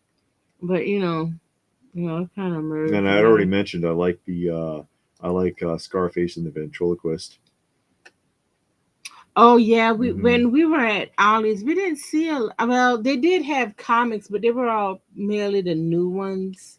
Oh, he's talking about the omnibus. Oh, the omnibus. Yeah, we never really looked at the omnibus. That's not bad, Gilgamesh at all. Sure. Yeah, and Amazon has cheap omnibus. That's where I got my Man Thing omnibus for like $50 because I went to the comic book shop. And they wanted like $130 for it. And on eBay they had not eBay, Amazon they had it brand new for like $50. So okay, yeah, Amazon has some cheap omnibus and stuff like that. You can even get comics off of there. I bought comics on Amazon. Another character that was really interesting that they didn't do anything else with from DC was Haywire. And Haywire, he had armor, and it would appear on him from nowhere. It would teleport to him and appear on him, but he didn't know he was Haywire because he had split personality disorder. You find that out later on in the comic, in the series, that because he didn't know why he was tired all the time, and he didn't understand what was going on. Turns out that he was more than one person, and one of them was Haywire. But he didn't know that either. The other personality didn't know either. So he was two different people, but turns out it was three because one of them could call up the Haywire costume. And that one didn't speak. So the two personalities of the split personality didn't know there was even a third one. It was weird, but it was fairly well written. I didn't know Jackie Chan had an alien movie. I'm not sure about that. Yeah, if you read the background of Skeletor, he's very misunderstood. Now he's a good villain once you understand his origin and his backstory when he was Keldor and all of the things that happened to him. But you got to really dig to even find that stuff. I was looking it up because I wanted to look up more about Keldor, and then I found they have 3 different story lines for him, and they're all pretty good. But once you got to the Filmation cartoons and even the comic books, they don't talk about it at all. Yeah. Yeah, they don't They talk glaze about over that whole aspect of it. Workday here in Canada. Severus has to work. Yeah, night all. See ya. We're glad you could join us. Yeah, thank you. But yeah, there's a Sin City, Batman, Dark Knight, and Big Guy, and Rusty the Boy Robot. I like Solomon Grundy. I if he's done right, if Mm-hmm. he's done right, because sometimes I don't know what again, different writers get hold of different characters Yeah. and they try things. I liked him in Long Halloween. Yeah, Solomon Grundy born on a Monday, Yeah. and I, that's all he said. yeah. Basically, that's all Yeah. he said, and all he wanted was to just be left Alone. alone, And the left Batman alone. bring him some food. Yeah, Batman brought him a turkey dinner. He's like, and the one guy hid down in there, down in the subway in the Long Halloween, and he was like, "Actually, I need to get you out of here." And Solomon Grundy shows up, and he's like, "Grundy, let me have him. I'll make sure he doesn't bother you anymore. You can be by yourself." And just talked him down. I thought that was interesting. Yeah, I saw the Morbius movie, the one with Jared Leto. Man, they rushed the hell out of that. They crammed it. They crammed it. Yeah, they did. They did cram it, but his story was tragic because they made it sound like it was an accident. Everything that happened to him Mm-hmm. was an accident, and Yeah. I thought that was pretty sad. I never read anything about him in the comics to actually know what's going on. As a Skeletor fan, were you ever tempted to get the tweeter head? I have no, not the Not the bus. bust. I don't have the bus. Mm-hmm. I have You have He-Man and Battle Cat. I have He-Man and Battle Cat, and I have a Skeletor statue. Is the Sideshow. sideshow, and I have the one Skeletor, from MFA. Evelyn, Yeah, and I got Evelyn, but we're and talking about Skeletor Orko. now, and the Keldor from MFA. It's and you can switch the head for it to be Skeletor. Mm-hmm. I have those. I like Doctor Doom too. Mm-hmm. Doctor Doom. And Kelly's talking about Sandman as a decent villain, but so basic it hurts. Sandman from DC. Marvel. Oh, Marvel. The Marvel, not the demigod from DC, but the Marvel villain version. Yeah, most likely it'll be a Saturday one. Uh-huh. Unless something come up, but as far as we can tell right now, it should be something going on Saturday. Okay. And Kelly says, Mr. Sinister, I don't know much about his origin. I don't remember either. Mm-hmm. I don't remember too much about Mr. Sinister either. But then they, and they jerked that character around too in recent years. But, Yeah. What are you going to do? And John says you could say every one of the villains from all the various groups were either misunderstood or had some kind of tragic history, especially Batman villains. Yeah. Because almost every single one of them, they had a nervous breakdown at some point, and that's how come they ended up the way they are. If you really look at it, something snapped. Mm-hmm. Something snapped. All of them. Whoever you're looking at, Mad Hatter, Joker, Mm-hmm. Clayface. Something tragic happened that made them snap off. Mm-hmm. And that seems to be his lot. And that's why basically all of his villains end up at Arkham, which apparently you can escape from whenever the hell you feel like it. Yeah. And just walk out of there. Yeah. Nobody, you don't understand, Batman. The Joker threatened my family. He was in jail. Well, he got connections outside. I guess so. That's like that one episode of the Batman the Animated Series where he showed up for this one guy. I'm trying to remember. He the guy flipped him off in traffic or something like that, and he followed him, and then he let him go for a favor. Oh, and then yeah. like 5-6 years later, he shows up. Hey, how you doing? Mm-hmm. And wanted him to do a favor for him, stalking him. Once pants, Solomon Grundy slams his fist on the table and yells, "Solomon Grundy wants pants too." Oh yeah. The Cartoon Network reworks of those, and they did they made fun of how useless Zan and Jaina really are. I remember those. And it's like Solomon Grundy want pants too, because he always had that accent when he was in the Legion of Doom. Yeah, yeah, you can't properly represent them. That's why Hmm. I like the animated stuff because you can show them better, Yeah. you know.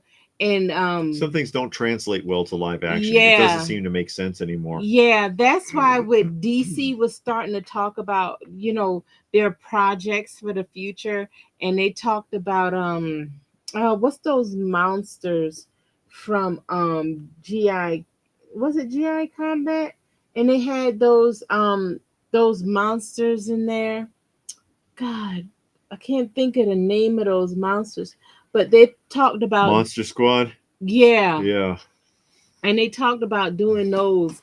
And I'm like, man, I hope they don't do a live action because I movie mean of it's that. literally the Universal monsters, pretty much. Yeah, It's like Dracula and Frankenstein and Wolfman yeah, and stuff. yeah. And I'm like, oh man. And then they talked a little bit about doing the Blackest Night. And I'm Uh-huh. like, I read part of that comic. I really couldn't get into it. But I read some of it. And I'm like, oh, y'all can't do no Blackest Night with all of the things that was going on. And is not unless they pick out a section Hmm. and just do that, or do it as a TV show or something. But still, I don't think that would translate properly. Interesting how heroes can become evil, like the Colossus Juggernaut, and Colossus got the crystal and it made Uh-huh. him Spiky. spiky. And Hank says Deadpool versus Ra's al Ghul. Deadpool. Deadpool can't die. It's pretty primal, Hmm. opposite of Hugh. Bizarro's an interesting character again if he's done right.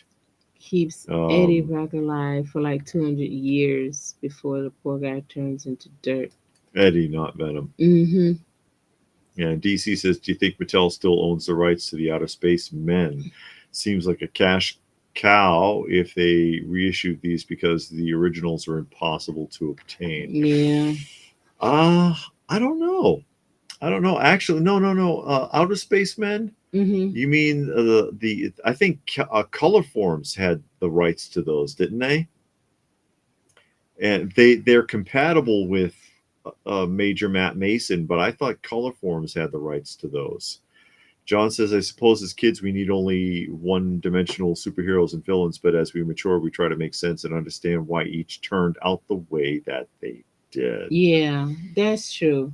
Because when you're a kid, you're just watching the show and, oh, he's cool. Oh, I like this about him or that about him. But then as you become adults, you get more mature. You Yeah. say, oh, everything got to have a meaning. Now you got to know, why is Skeletor that way? Why is Cobra Commander? Who does he work for? All of this and that. There's a lot of questions that need to be answered, So. Mm-hmm. Remember Mystery Men, the Yeah, the Shoveler, Mystery Men. shoveler. That was a parody movie where the Mm. people had powers, but the powers were all really stupid. Oh. What's his name? Paul Rubin was in it. You know, Pee Wee Herman, Mm-hmm. and his ability was he had really horrible flatulence, Mm. and he could make people pass out with it and stuff. And and it was written by the same guy who used to write Flaming Carrot Oh, okay. before Dark Horse Comics took it over.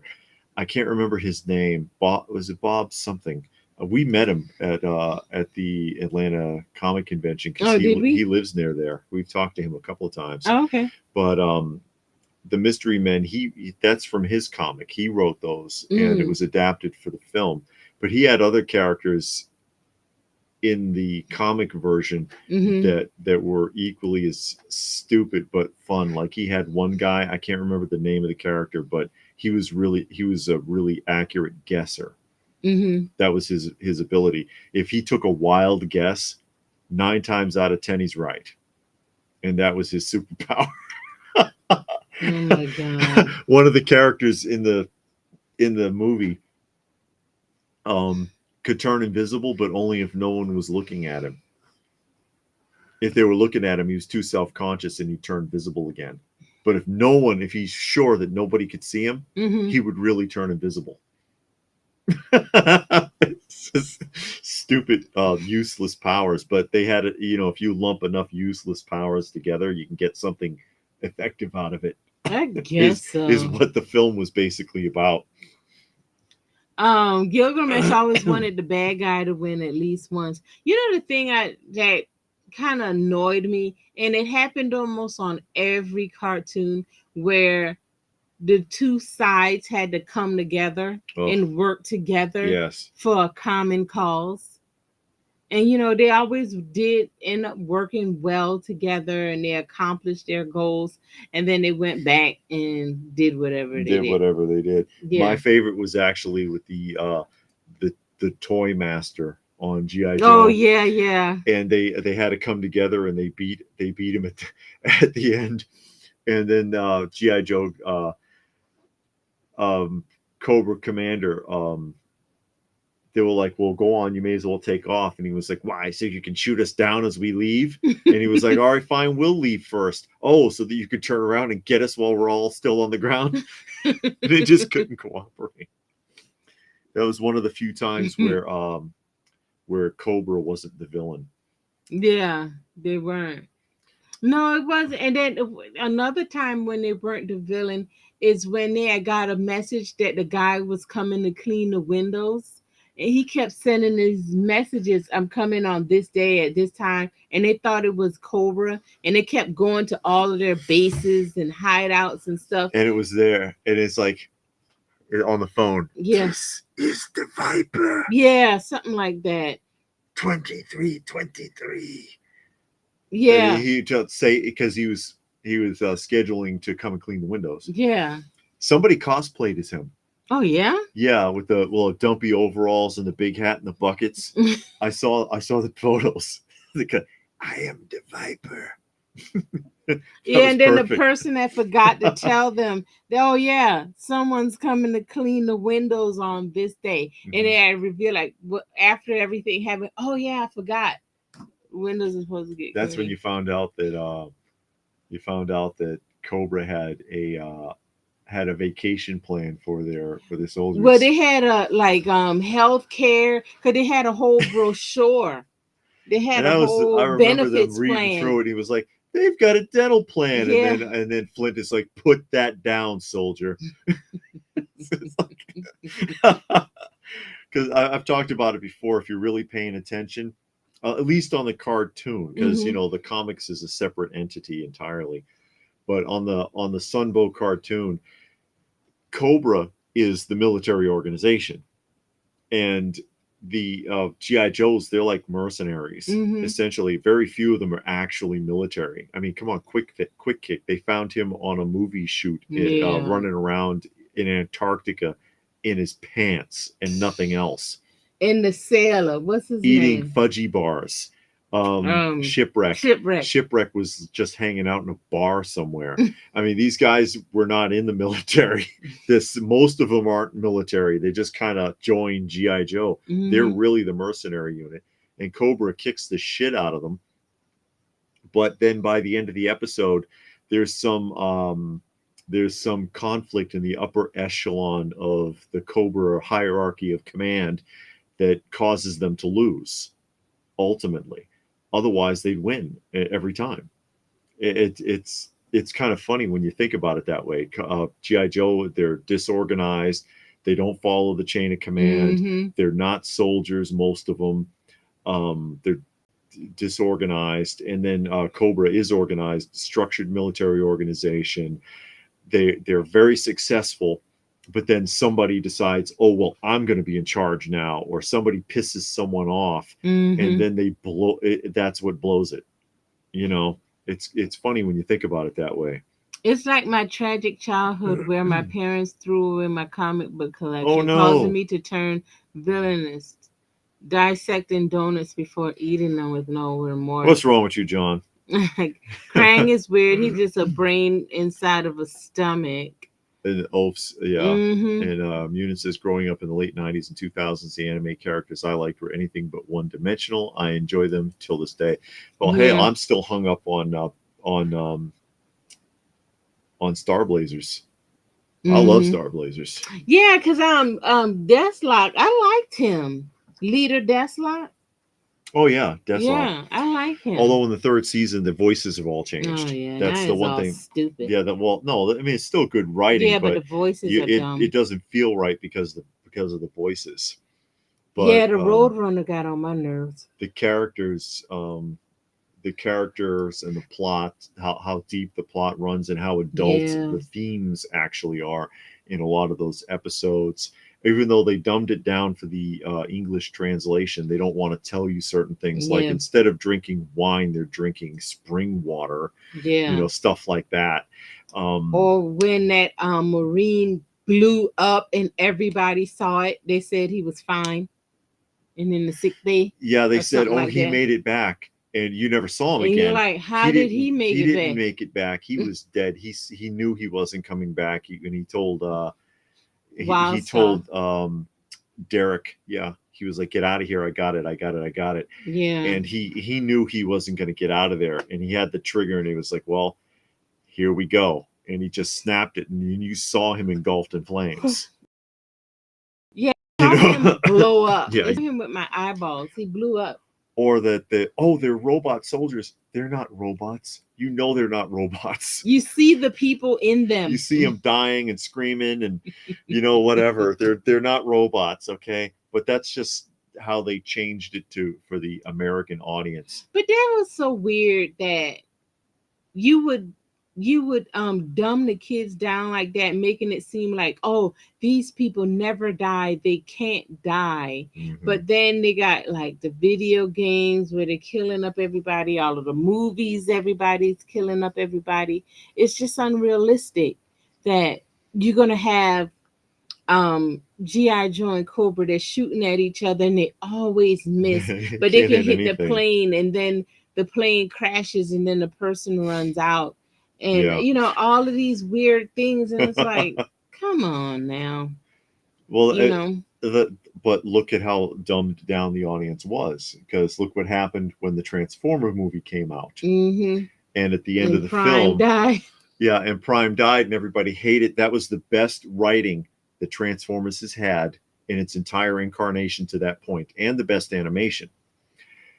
And everybody was mad because Transformers were actually dying in the movie, not just Optimus. There were others.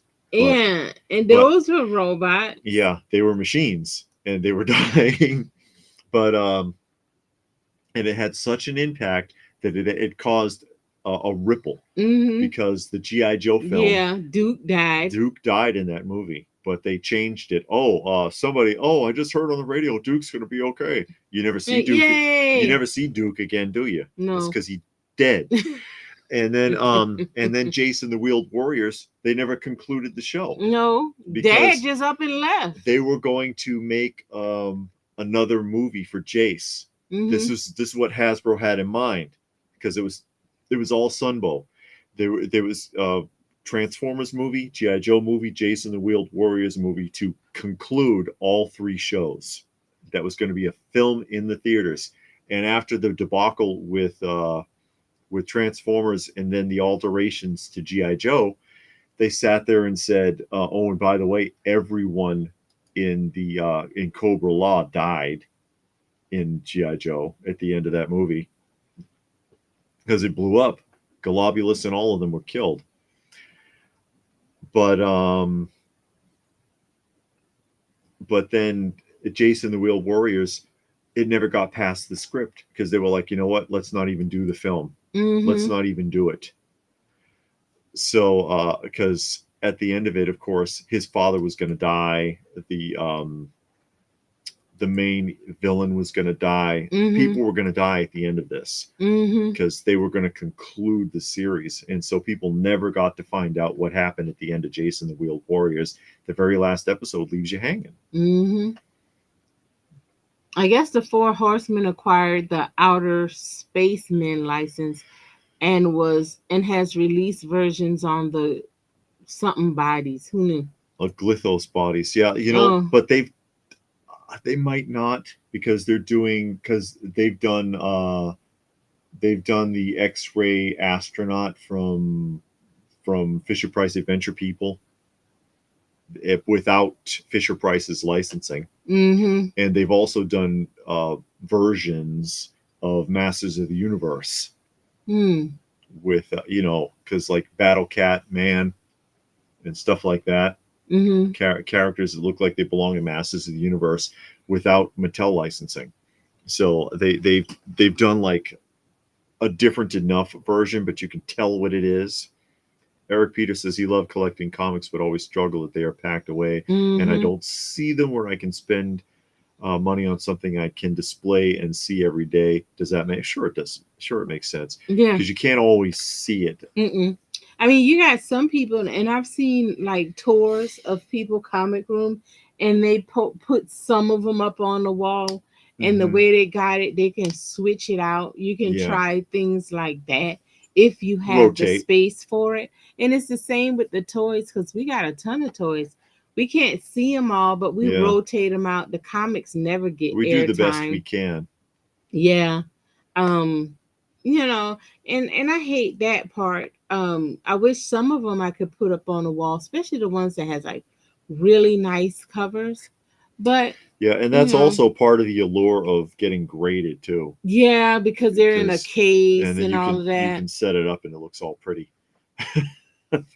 Yeah. Gilgamesh says he hated that Prime died, but he loved the movie. 5-year-old me loved the movie. Having real stakes made it better. It's still the only real Transformers movie ever made. Wow. But Yeah. yeah, if you were because we're watching the original Transformers now, and it's really choppy animation, and characters appear and disappear. Uh, characters speak and it's the wrong voice. Weird stuff happens all through it, and you can tell it was really rushed. Hmm. It was really rushed. But the movie, they slowed down and they did a good job on it. So it Yeah. looks good, it sounds good, it has good music, because the soundtrack for the Transformers show isn't good either. No, Really, the but only we're watching it yeah, though. the voice, some of the voice acting isn't that great, but some of it is stellar, and so that's enough to carry it. But yeah, they hadn't done anything really great with Transformers until that movie, but everybody was Yeah. pissed. The TV show, like I said, we are watching it. It's not horrible. It's better than I thought. I know that. Hmm. I thought it was going to be worse when we went back because I do remember watching it as a kid. I don't remember what Transformers was about when I was a kid. I Uh-huh. just remember watching it. So then when we started back watching stuff, I was like, oh man, I want to see Transformers. I was like, nah, that's going to be really bad. That's going to be really bad. And then we watched G.I. Joe. We thought G.I. Joe was going to be really bad, and it actually wasn't. Yeah. So we gave Transformers a try, and at least Some of it's okay and some of it's yeah, really wonky. it has a Hmm. plot, it has a story, and it is a continuous story. Hmm. That I was surprised about. And I'm like, wow, okay, this is a continuous story. It does have a plot. But a lot of shows, like I thought the same thing about Dukes of Hazard, because I was like, man, I remember watching Dukes of Hazard, but I don't know what Dukes of Hazard was about. It doesn't have any plot. It doesn't, but it And it does, does and have it's a actually plot. kind of fun. Yeah, I Yeah. mean it's doofy, but it was funny, and each episode did have a plot. It Hmm. was far fetched. You knew Final what was going to season, happen. though, the last Yeah, season 7, it's like they knew it was the end, and they just, I mean, they weren't even using real cars anymore. They were no model kits. model They kits, were jump. model They trains. jumped an oil rig. They jumped a house. I mean, it's stuff that jumped a train. Yeah, but the long way. There was an alien. They had the There was an alien. alien.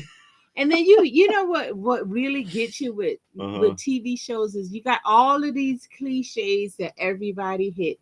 You got to have amnesia at some point. Hmm. Somebody gets amnesia. You get the aliens. You're always going to get kidnapped, and you're going to be tied up somewhere, and who knows how you're going to get free. You know, somebody's always going to end up in the hospital near death's door. you just got these points that it seems like you always have to hit. Mm-hmm. The lost love comes back to town, and it feels like Oh you're going to man. get together. You threaten to leave with them, and then by the end, no, you need to stay here, you got so much work you have to do, we'll see each other again. Yeah, it's like whatever. John says one more. Marvel's G.I. Joe team or DC's Sergeant Rock and Easy Company with the Blackhawk Squadron. Sergeant Rock and Blackhawk, because they're a lot more gritty. Mm, They were like blood and guts gritty in comparison to the Marvel mm. Comics version of G.I. Joe. Outer Space Zom says were done a few years ago by Four Horsemen, have the baggy figures. I know commemorative editions were done some time ago for like a convention or something. And Sea Dog. he says, look at the beard. Yeah, it's Yes, coming in. it's going to mesmerize you. You're hypnotized by the beard. Was done by a Canadian metal group, Kick Axe. Great band. They went by the music. the alias name for the Mhm. movie. Is that the same band that did the song? Because later on, a rock band sang the intro song for Transformers. We Mhm. saw that. I was watching somebody's YouTube channel, and they had like all of the Transformer. So they showed like the different eras, and they played the music for each era. And then they got to a later era. I want to say maybe the 90s Transformer, and then they played the music from that, and it was this full on rock heavy metal band. Mhm. It sounded good. But I was like, wow, where'd that come from? Making fun of my GoBots in Infinity Affinity versus versus his a. admiration of the Transformer. Well, the GoBots made it up to market first. Oh, okay, Transformers are yeah. technically first because Takara had them as far back as 1974. Hey, Oh, Stone Stone Sour's Sour. here. Takara had Transformers as far back as 1974, Mm-hmm. before the word Transformers was being used. Mm-hmm. But Hasbro adapted them. Mm-hmm. But Tonka got GoBots to market and got the cartoon out before Hasbro managed to get Transformers out. Mm. But somehow they actually got ahead of GoBots in popularity. Probably because of better Mm. voices, and also the theme song for GoBots was terrible. Really? Yeah, the GoBots, the GoBots, the GoBots. I get it. Say something else. But it's they managed to pick up steam and get ahead of them, which is incredible. Yeah. But yeah, because Tonka beat them. Tonka beat them to the punch. Mm. Yeah. But yeah, back to, and then I was reading a article, and they were talking about cliches Hmm. in movies. And when you watch different movies, it's always these certain things that they always show in movies that's just like and then as you read it, you're like, yeah, that is always in a movie. Yeah. Well, to be fair, Zom, he says Hasbro wrote Takara's tailcoat. A lot of companies adapted stuff from Japanese market, like the Shogun Warriors. Mattel Power Rangers. borrowed all of that from the Japanese market. Well, yeah, Power Rangers, but Mm-hmm. Bandai made them in Japan and the United States. Oh, They that was just one. they Oh. literally repackaged the exact same figures on American Oh, cards. okay. So, but yeah, Power Rangers, you could make that argument. Migos, Micronauts were Mm. adapted from Japanese toys. A lot of stuff was copied from Japanese toys, and it's like, because hey, the stuff already existed. The Mm-hmm. only difference being Hasbro and Mattel retooled things to make them cheaper, Mm-hmm. which Micronauts and Bandai did not do. But who's that? Oh, Paul's here. Yeah, Paul. But because I've talked about it before, the Shogun Warriors Mm-hmm. were a lot more glamorous in Japan with Yeah. Popey than with the Hasbro versions. They took away a lot of stuff and said, how can we cut this down? How can we take this away? Let's chop this off, and let's remove that, and let's change this. And Hasbro did the same thing with Transformers, and I've shown her Takara. She's got the Takara Megatron from Yeah, 1974. it's die The cast. Walter P 38. 38. Yeah, it's die cast and it shoots.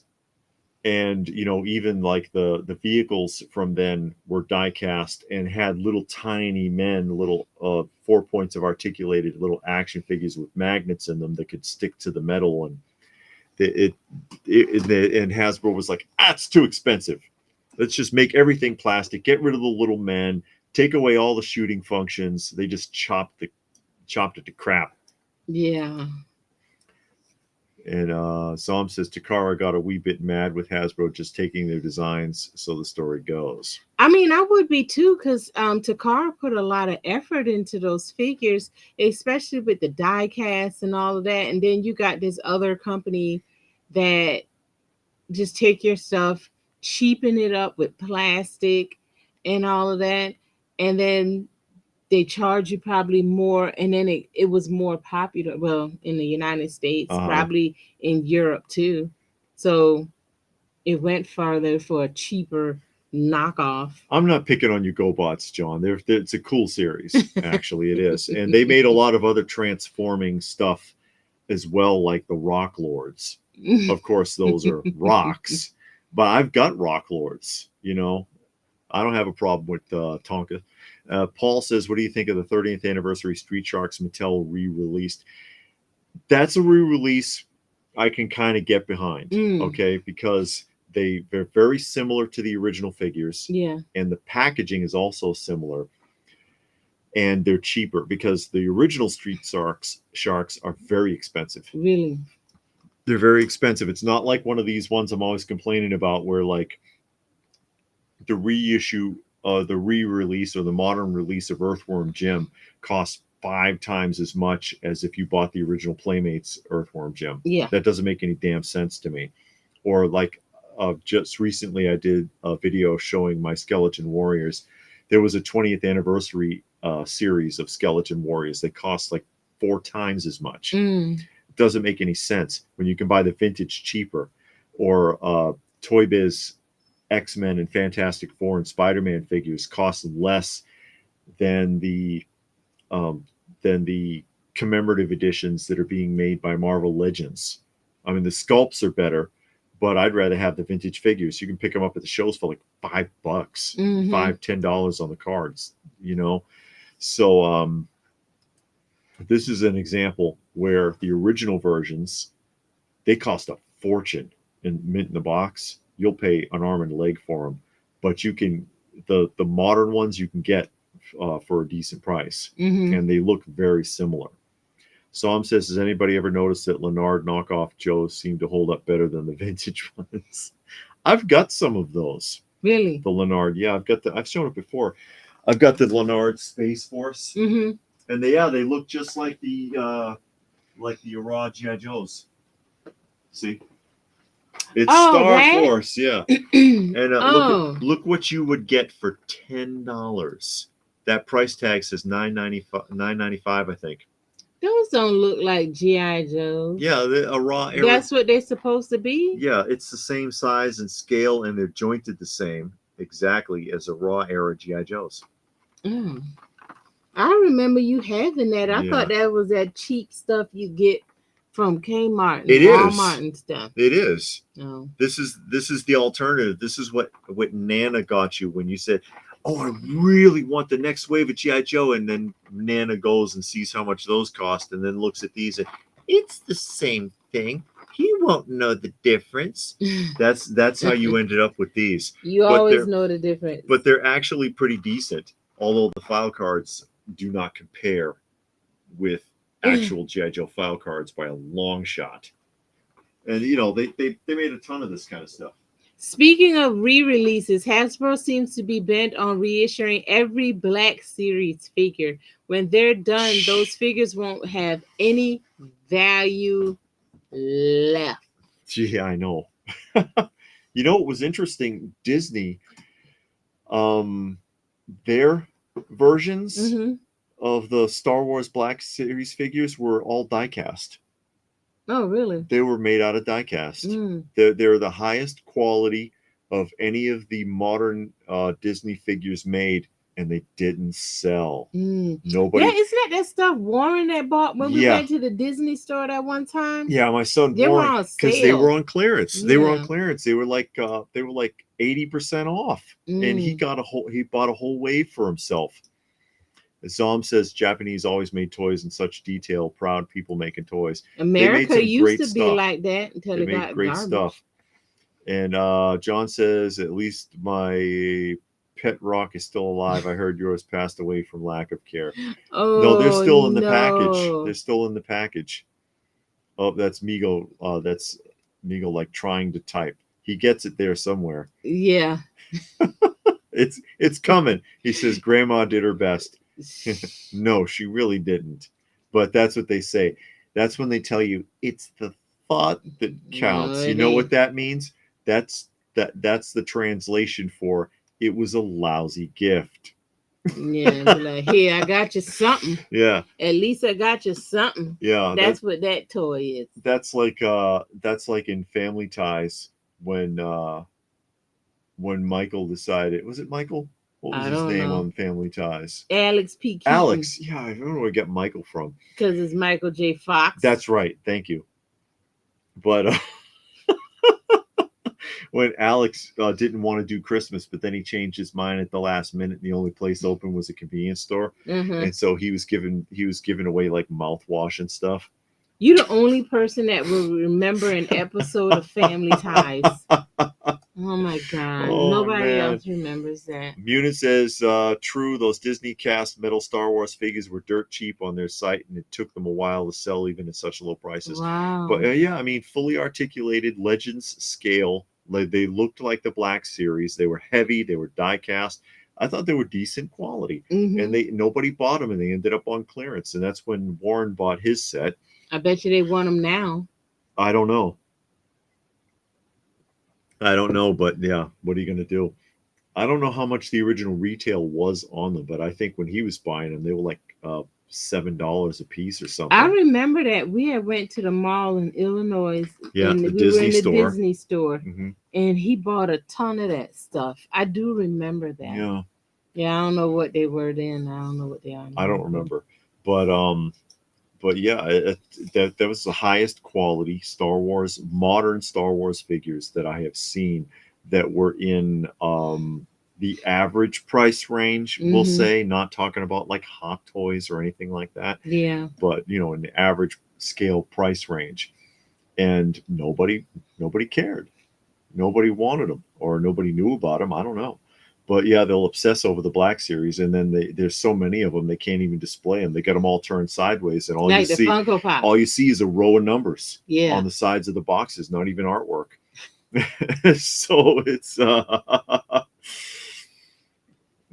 are you gonna do? Yeah, he's just gonna have them on the John shelf. wants to know if he's gonna get a chance to win the Schoolhouse Rock Mathematics Edition on a trivia game. Yeah, you want another one? He want the math one. He got the history one the last time. No, that was the full series. Oh, it? Yeah. Oh, okay. That was the full I thought series. he said he got the history. No. Oh, okay. That was that was the whole shebang? history. Yeah, because it was the duplicate of the one that I have. Oh, okay. And Zom says he had a pet rock. Friend used him with their slingshot. He's out there somewhere. Oh no. He's in a slingshot. Please give it back. You should have put out a He ran away. A reward for it. He went away. Munich says they went to as low as 4. Wow. I believe the original price was 25 to 30, which is in sync with Legends pricing.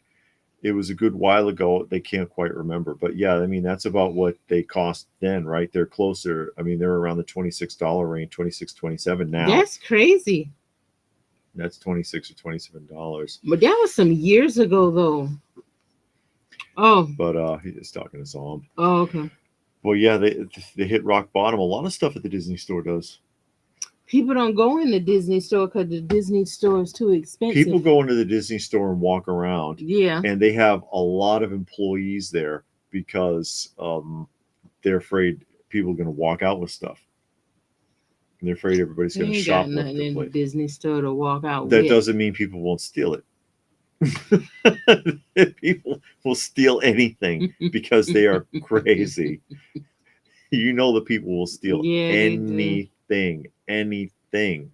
It doesn't even make any sense. They go in Walmart and steal a chicken out of the out of the thing and leave it on that hot plate. You know, at the front of Walmart, they got that hot thing, and then they got the chicken in there, and people Mhm. go in there and take the chicken out They eat it in the store. and eat the chicken in the You store as see they walk empty around food packages or empty beverage containers in the all store over all the time. Walmart. Yeah, people just standing in the corner and just eating. You just start eating all the chicken and just leaving it there on the shelves and Yeah, stuff. it's incredible. People will steal anything. People are awful. I guess. Yeah. Oh, and Zom says the Disney stores are closed in Canada. Are they still open there? Well, we don't know. We ain't been But to the mall haven't at been God to a knows mall when. in a But long they time. weren't in every mall. Yeah, Just like certain certain ones. malls had the Disney They store. had the Disney store, and then there was also the Warner Brothers store. I don't know if you ever went to Oh a no, Warner I Brothers never store. been to a Warner Brothers store. I had been to the Warner Brothers stores before. It was the same deal. It was the same deal, same kind of setup. Mm-hmm. Gilgamesh said last time they went to a Disney store was when they were on a Disney cruise. Oh wow. The choices were limited on the boat. Yeah, everything But it in was there. expensive as hell too. Oh, at Target, they Disney. That's a bad sign, actually, when you see a section devoted. Who was it? FAO, Uh-oh, the FAO Schwartz, the connection is lost. Are we back? the FAO Schwartz selection or section in Mm-hmm. Toys R Us before Toys R Us went out of business, but that was Yeah. after FAO Schwartz went bankrupt, which, by the way, was a very expensive toy store. Really? Their prices were very high by comparison to anywhere else, at least 20% higher than you would pay anywhere else. But it was the allure of going into the store. The one in Boston was, it had like 15-foot tall, like brass teddy bears out in front of the store on the sidewalk. Oh wow. And then it was a 2-story building, Mm-hmm. and it was full of automatons, robots, and Mm-hmm. like life-size Lego people that were, like 5-6 And feet tall. they were planning on selling that stuff, or was that just a display? That was the displays. Oh, But they okay. had that was where you went if you wanted to get like a 7-foot tall teddy bear. Who the heck want that? Somebody wanted it, but that shit was expensive.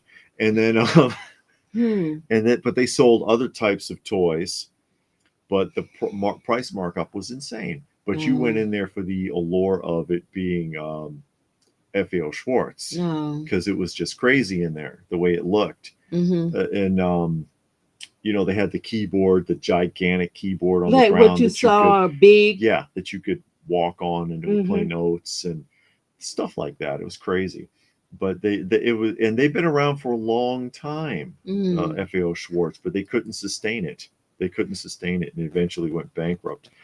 And it ended up as it's coming back. FAO Schwartz is coming back, and it was like a shelf in Toys R Us with teddy bears on it. They got a shelf in Target. Yeah. Because, the last time we were in Target, you were surprised to see it. One of the old bears is outside the Turf's New England Medical Center. Tufts. Nothing says what, one of those giant brass Yeah. bears. Yeah. And Raccoon says the Toys R Us in Times Square had a life-size Barbie dream house you could walk through. Wow. Oh, wow. Because, they it's like London, New York, Paris. It was all the big cities was supposed to have it. FAO Schwartz. And like I said, they were around for a long time. I've got an FAO Schwartz Christmas catalog from like 1952 or 53 or something. And yeah, but they just couldn't sustain themselves. See you, Zom. Have a good night. Thank you for spending time with us. Zom? Yeah. Oh, he said he's leaving? Yeah. He said good night. See? Night. Okay. I missed it. Mm-hmm. And he says, thumbs up. Yes, please do if you don't mind. As I say, the rumor has it helps with the algorithm. I don't believe it. That's what they say. But we appreciate it. We appreciate it. The Thumbs up. WB store in Copley. Copley Square, Oh, not too far from FAO Schwartz. That is correct. I okay. remember because where I saw the Warner Brothers store was in Boston, and they had a section. They had like a tunnel, right? Mhm. Mhm. That you go in. There's an opening on both sides, and inside there was a big like theater-sized movie screen Mhm. playing vintage Warner Brothers cartoons Oh, all day okay. long. That's cool. Yeah, that was neat, actually. It's shame there's no true toy stores left. No, there is not. Not There's one. toy sections in Yeah. places. And again, But they toys, don't sell toys no more. To no. have a toy store. But, it would have to be an adult place. I know there's Think Geek, but That ain't it doesn't the feel right at same. all. And No. then to me, the last great toy store was KB, I know you because say Toys so. R Us, yeah. Well, Toys R Us wasn't a toy store anymore as far back as the 90s. It had a big toy section, but it was really a baby store. So Yeah. baby furniture, baby clothes, formula diapers, stuff Mhm. like that. But the video game section, bikes and toys, it got reduced to a section. But I remember I hadn't been to a Toys R Us when I was a kid, but I've been to a Child World before they went out of Mhm. business. And you're talking Walmart size all toys. Mhm. But they slowly were moving away from that for a long time. Yeah, but you got to think they stopped making toys. I know. They're moving So away of from it. course it dwindled down and now you don't make toys anymore. Yeah. I mean, you got a lot of the independents. I guess you can like fill up the store with a lot of these different independents. A bunch of, I mean, because it's aimed at the adult collectors market, most of it. So it's Yeah. all markup prices. It's all expensive. The Yeah. closest you can get to that type of KB feel is Ollie's now, because their figures are priced what they should be, because we're overpaying. DC says the most incredible toy store they were in was American Girl store in Chicago, a converted Sears, 3 levels of American Girls, including a Wow. spa with cucumbers and a hospital to bring your AG doll to. Oh, wow. That Wow. sounds like what they used to do with the Cabbage Patch. They got the Cabbage Patch land somewhere near here, and we keep saying we're We're going gonna to go go check it there. out because it's still that the one in Georgia still exists. Yeah, because Yeah, I think that's where where it Cabbage Patch originated. was born, Hmm. and it's the hospital, and you can go in and see it, and like the labor and delivery and all of that mess. Labor and delivery, they pull them out from under cabbages. Where do Yeah. you think? Why do you think they're called Cabbage Patch Kids? Yeah, but they got that here in Georgia, not too far from us. And I keep saying we're gonna go, and then I never think about it. And now I'm thinking about it because we're off. But Hmm. then I didn't plan it, so now I don't Oh want to well. go because it has to be in my mind like Well, we made it to the days. Lunchbox Museum. Yeah, but I had planned that We did a full lunchbox video on that a long museum. time ago. That was fun. I enjoyed the That was lunchbox loaded. He must have Yes. had 10,000 lunchboxes in there. It's crazy. And he had trash cans and lunch And lunch trays. trays. And it had that big tree in the middle Yeah, of the floor. from the McDonald's, the old tree. And And Tommy says Babies they R split Us. off the Babies R Us. Yeah, I saw that Yeah. independent Babies R Us's. Yeah, because I it was remember that. one near the mall here. Child World in Quincy, Massachusetts used to be awesome, but Went it out of went up business in so quickly in the in the 90s. Says nothing is 90s. forever. Apparently, nothing is forever. But Yeah. I was there like once when I was a kid. And I mean, all of those stores went out of the business. The bookstores, not Barnes and Noble, they're still around, but like Borders and all of those different bookstores. The thing that really got me was when the electronic stores started going out of business, Yeah. like Circuit City and Hi-Fi Buys. Best Buy is still holding on by a Staples. thread. Mm-hmm. Staples is open. That's not that's like a office Oh supply. yeah. But like I used to like going to places like Circuit City because you had the TVs, the stereos, the electronics type stuff. And then when you had questions, the people actually knew what they were talking about. They could recommend stuff or say, Mhm. oh, okay, this is how you do that. And I remember I used to work at Radio Shack, and you actually had to take a test on the different electronic equipment. You had to know how to hook up a VCR, because people would come in and say, "Hey, I got this VCR. How do I hook it up to the TV?" And then that's when they were just starting to sell cell phones, and we had to take a class on cell phones. So if Mhm. somebody asked about cell phones, we had to take a test on stereo and the different types of wire and how to connect the speakers and the wire to the stereo. And it was just a lot you had to do. And now you go to Best Buy and you ask them a question and they look it up on the computer and Yeah, read the same garbage that you could read yourself if you went to yeah. Best Buy's website, because they don't know nothing. Munin says KB had the great deals when they were a kid. When they were really little, that's where their parents bought all their figures. The Mm, KB, yeah, that was the clearinghouse for pretty much everybody, and the prices were great. I used to love going to KB. mm. I've been to Babyland General, the Hmm. Cabbage Patch place. It's pretty cool to see.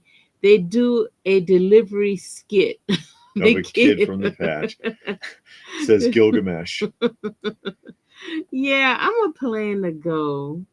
Mario or Sonic are kind of current Yeah, franchises. but who's into them? Us or little kids? Yeah. That's that's the key. And John says back when we were all kids, KB Toys and Toys R Us was for the rich kids. Us poor kids had T, G, and Y, S&P, Gemco, Ben Franklin, Sears, and Robux, and JC Penney. Yeah. Well, We had KB was Walmart and cheap. Kmart. KB was cheap though. Mm-hmm. But I'm talking about as a young man going to KB, Mm-hmm. being like 18, 19 years old, not and collect because I was into the collecting toys. But when I was a kid, I didn't get nothing. Yeah, I ain't getting I didn't nothing. get nothing unless I bought it myself and I scrounged up the money somewhere. I had a lot of jobs when I was a kid. I was working since I was like 9 or 10. Yeah, you said Yeah. so. So I made my own money and bought my own things. I didn't start working until I was like 17. My mother didn't do Christmas and There go birthday. Custom Oh, God Custom God. He says he used to work at KB and and Toys Toys R R Us. Us. Okay, Good. big timer. I know. So he got all the All the toys. inside dope. Yeah. If he was collecting toys, that would have been good because you could have Yeah. got your employee discount. Migo like says Woolworth. Yeah, Woolworths is where a lot of people they had a lot of cheap stuff. That's where I got the original Chem Toy Fat Albert figurines. That's where my AG toy or HG is it HG? I think it's HG Toys TG&Y Toy Games and Games. uh, MASH medical playset came from. Raccoon Eye's first job was Kitty City. Mm-hmm. My first job was at a um funeral home.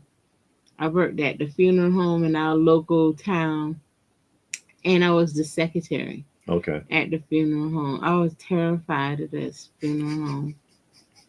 I was. You weren't scared of that paycheck. I was like $60 a week or something like Hey, that. And my hey, granddad set it up and like talked to the lady, that's and she cash money. it was. And she wanted me to come in through the back. She would leave the back door open, but the back door led through the casket room, and I was terrified. So I would break in through the front door because the front door had those slats that you could open up, and I could crack one open and stick my hand in and open the door up because I didn't want to go through the casket room. She So I saw could me have one hid day. in one of them caskets and popped Man, out on you. Yeah. she caught me one day. She was like, "Look, you can't do that. Somebody might see you breaking in. Go through the back." And so I went through the back, and the casket was open, and a sleeve was hanging out. Boy, I about died. I ran through the casket, and I said, "Oh no!" My And but it was, I guess, it was cool. I didn't do nothing. I typed up obituaries and Hmm. write up her little checks and stuff. That's all I did. My first job was doing maintenance. Yeah, there you go, Lou. He says that he thinks it was pretty dead in there. My first job was maintenance in an apartment building. It was these two adjoining apartment buildings that was on the street where I lived, because a lot of apartment buildings there owned by some Russian guy. And I, vacuum the carpet, sweep the floors, wash the windows, all that stuff. Like I was like 9 or 10 years old, and I got like $10 a week. $10 a week. Yeah, well, I was 9 or 10, but that's busted my ass. Hey, man, that's cash money. I guess so. When you're a kid, when you were a kid back then, that was amazing. Zayre's and Kmart is where Gilgamesh mom took him to buy some clothes. This is what I'm talking about. This is what you would find at Woolworth. Lou will love this. HG Toys 1977 MASH medical kit. Mint and sealed in the box. I had this when I was a kid. And that's why I ran across it again. They found that at a thrift store or something, right? No, I've had this for a long time. Oh. But I had it when I was a kid. I ran across it in like an antique shop in Boston, like in the early 90s, and grabbed it. And the scalpel is still in there. It fell out. It's down here. It should be like right there. And of course, HG Toys that made a lot of this kind of stuff. It's very, very difficult to find any of this in the package or still sealed. That's a very rare set. I don't know what it's worth, but I mean, I don't think I've ever seen another one for sale anywhere. Montgomery Ward and Service Merchandise used to sell toys. I remember Service Merchandise. I remember when Montgomery Ward went out of business and they had their final like sales. I went there a couple of times. John McJunkin worked as a newspaper boy from age 7 for the Ithaca Daily Press in Rome, New York, back in the early 70s. I did that too. You was a newspaper boy? Yeah, I delivered newspapers. You rode your bike? No, I didn't have a bike. Nope. But I had a walk. I had to carry them by hand. So I delivered the Globe, and then I did that for like about a year, and then I also picked up the Herald, and then was delivering both of those for a while, and then I quit because I got a job at the International House of Pancakes. Communion always get bummed out when we mentioned that we didn't have many toys as a kid compared to him. He was spoiled. Well, my mother didn't do birthday or Christmas, and that kit is one of the few things I ever remember her giving me. Wow. Because she did give me that toy, but that's one of the few things I ever remember her actually gifting me. But yeah, birthday and Christmas didn't happen in my house. What comic book was that, John? He said with the money he made, he bought a. Lou want to operate. He want to get that open. Nothing says the graphics on that MASH set is unreal. Yeah. And Migo says, okay. Free newspapers no one wanted. Those free newspapers was cool because you got good ads in there. This is the one. Oh yeah, coming up. Lou that one. Yeah, Lou. I got this in the free box at the Antique Mall. It's an original Mother's Day special 1977 Woolworths flyer from like the Sunday paper. This one was a direct mailer though. It's complete, 24 pages. I'm gonna do a video showcase of it. I'm gonna walk through the whole thing, but nobody saved these. No, nobody, and apparently they didn't think it was worth anything. But I've got it now. But it's intact. I mean, the whole paper's together. Yeah. So that's pretty cool. It's completely intact. I just thought it would be.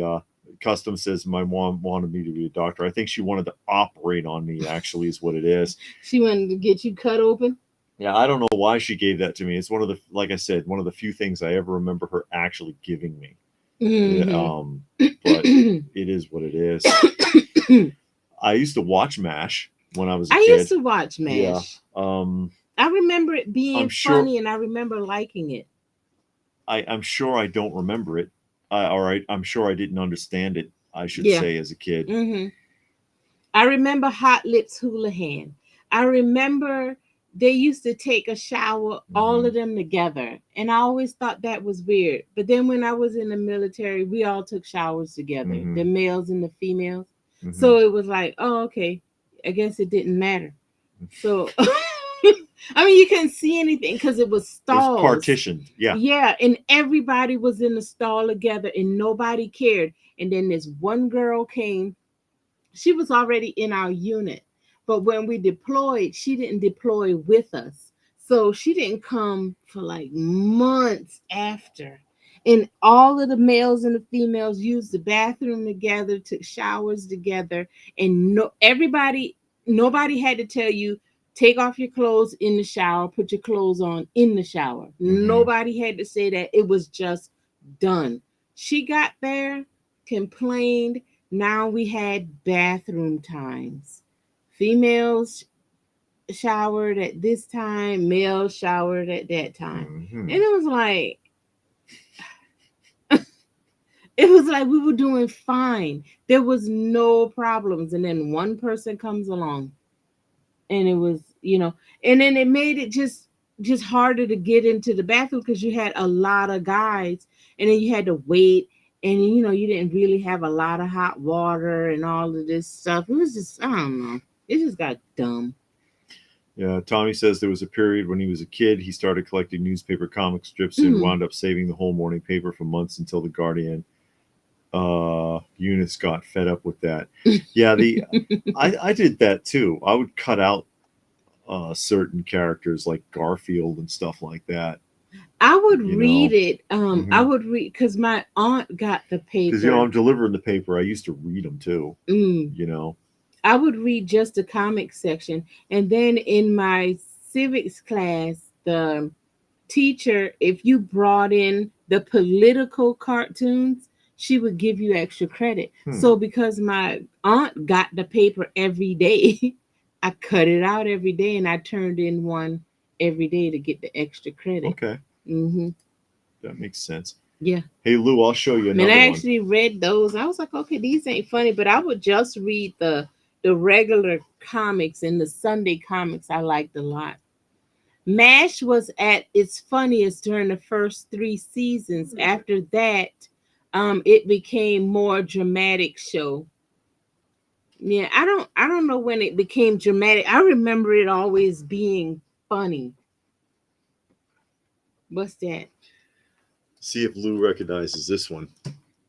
Who is that? It's the Lightning Force. GIs in action. Oh yeah. Yeah, you see the look at how the helmet is sitting on his head. His neck is like super long. Look at the back. Did they make all those vehicles and Why, stuff? yes, they did, because they also made, as well as soldiers, they did cowboys and Indians and all kinds of stuff. Oh They wow. made tons and tons of this stuff, and you might think it's a GI Joe knockoff, but it predates the era. This is from the 70s. And it was made by Topco, and they're called Tiny Toughies. Oh my god. Tiny Toughies by Topco. I mean, you see, there's no barcode. This is a Yeah. 70s product. Oh wow. The 70s product. Something else for Lou to get addicted to Now right he there. gonna go online. He probably online now Yeah, looking looking for it. for him. Hey, Lou. Cowboys and Indians. Cowboys and Indians. Do you have Bugman of Insecta figures? They are so No, I don't expensive. have those. I don't have them. Hmm. Tommy The says, women in the family wanted those coupons. yeah, the on the newspapers. Hmm. Yeah, they don't do that anymore. Do they still even make coupons for the Sunday paper? They barely make a Sunday I paper. know. Yes, they rock. Yeah, Yeah, See, they barely make the Sunday paper, and now you don't really need coupons because each store got their own coupons.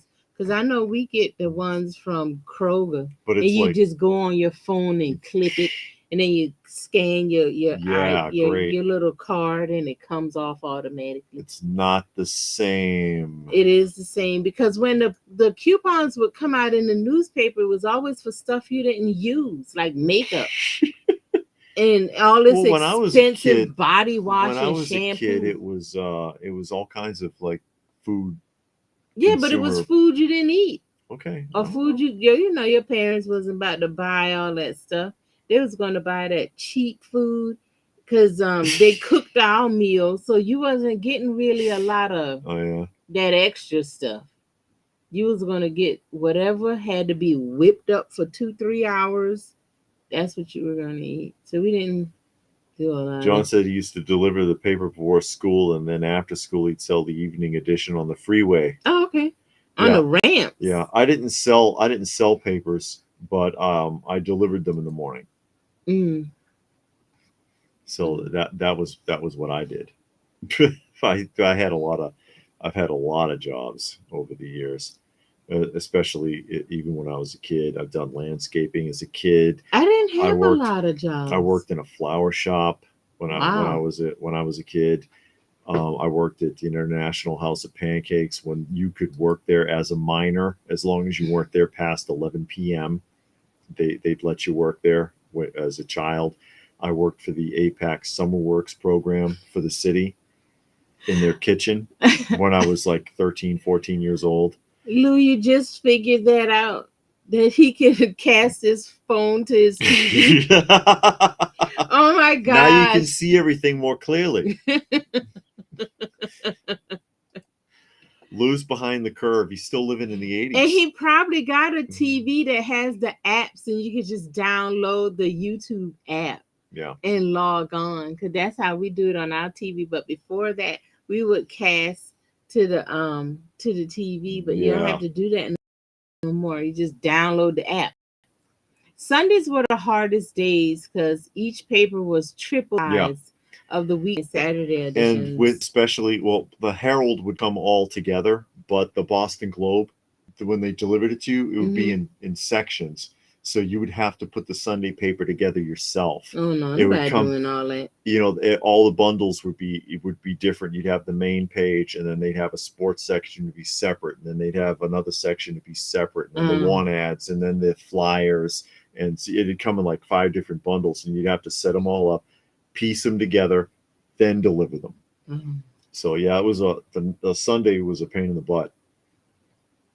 Well, oh some yeah. people would tip you, when they paid, because you had to collect for the newspaper too. They put you'd leave the envelope when they were due because you had a book that was supposed to keep track Uh-huh. that they gave you a ledger, and Wow. then you turn that money in to the newspaper, and then they would pay you out of that. But sometimes they would tip you extra, which was nice. Gilgamesh said he's had close to 40 jobs. That Wow. sounds like me. People don't believe me when I tell them that. I just always worked. No one was nice enough to give me money for nothing. No kidding.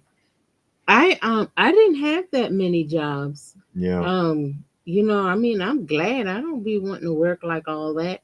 But yeah, I never had a lot of jobs. Cause like I said, my first job, I was like 17, 18 years old. Yeah. See, but like I said, I've done building maintenance in a few places. I was Hmm. even when I was in junior high school, I was at the Ronex office building.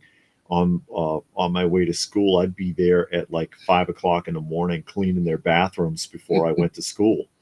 You know, So I've done a lot. John said, yeah, he said he asked his parents for milk money for school, and his parents handed him the want ads for employment. I was 6 years old, turning 7. There you go. Get out and work, you loafer, you Yeah, sponge. give you a cup so you can go get some water. What do you think money grows on trees, kid? That's like Bill Murray and Scrooged when they went back in time Uh and he huh. saw his parents, and and Dad brings home a prime cut of beef for him for Christmas Yeah. because he works at the butcher's, but he just brought a piece home with him. Hey, fandom. Oh, fandom is here. Said had summer youth jobs, then Toys R Us, now Amazon. Oh, wow, working at Okay. Amazon. I What worked at the funeral home. mm, I worked at McDonald's. I worked at a same place. difference. I worked at a place called Sizzler in Captain Yeah. D's, and I worked at Radio Shack. And then I joined the military. And then I worked. After I got out the military, I worked for a couple of months with the State Department for the Secretary of State filing papers while I was waiting to start my job at the Mm-hmm. city of Atlanta. Then I worked at Union Pacific, and now I work for the county again. Mm-hmm. And that's it. So that's like 10 jobs. Yeah. But the first 5 don't really count. I, Because, I don't wasn't even an think I adult. could. Adult. I don't think I could run it down like John was saying. If I started the list off, people wouldn't believe it because I would. That was Gilgamesh. Yeah, I would work multiple. Oh yeah, Gilgamesh. I read the wrong one, but I used to. I would work multiples at a time and part time and stuff like that. You know, like at one time I was working for Store 24 convenience store, Crystal's shoe store, and Coolidge dry cleaners at the same time.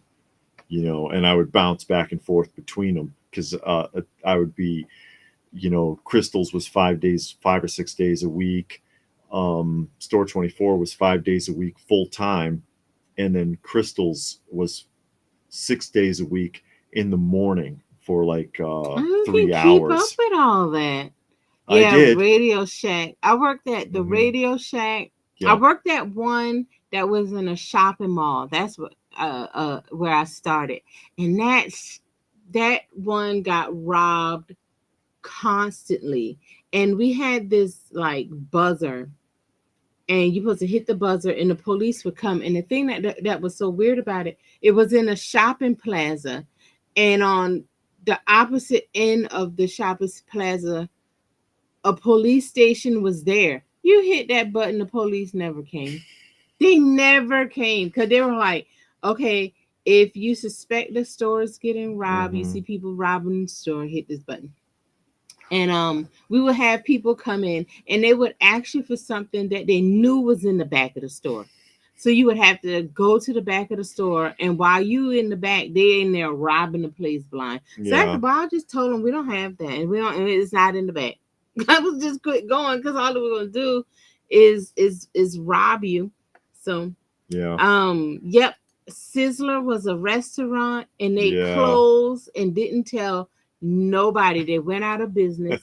Didn't tell any employee. That's pretty common for those restaurants. They just disappear. But they didn't lock up because I went to work that day, and I'm like, man, the parking lot's empty. Okay, whatever. And I go inside, and it's this one lady. She's just sitting there, and I can't remember her name. I'm like, what's going on? She was like, we're closed. I'm like, what do you mean? I'm on today. She was like, no, the company went out of business, and I'm just staying here to tell everybody because when she got in, the manager was there and told her and left. And she was like, they didn't leave a sign on the door, nothing. So she just waiting for everybody to come in to tell them. Yeah. And I was like, what?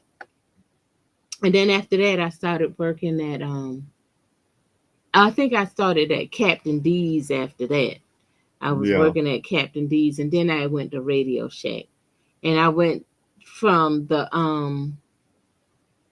the shopping mall, I mean not the shopping mall, to the plaza to the shopping mall. I actually started working at the mall. Oh wow. David, I did the building maintenance in a 48-story office building. It could be brutal. Says Paul. The the Ronex building, it was only 5 floors. But all my job was just to clean those bathrooms. And gourmet chef. Not fun. Not fun when you're a kid. Especially the ladies' bathrooms were the worst. They I don't even want to hear it. The ladies' bathrooms are the worst all the time. John says his first boss was the first black newspaper chief editor for the company. Tough but fair boss. Chewed me out once for selling wet newspapers to customers, but it was raining. What you supposed to do? How'd he find out? Because somebody Spying complained. on you. No, one of those customers complained. Oh, you That think boy so? sold me wet papers. Oh yeah. So he had to handle it. So he handled it. Terrible management. How do you shut down and don't inform your employees? You'd be surprised how that works. Like when I worked for Crystals went bankrupt, and he came in on a Wednesday. Kenny Crystal owned Crystal shoe stores, and he also was connected with Tello's. Anybody from the East Coast remember Tello's clothing stores?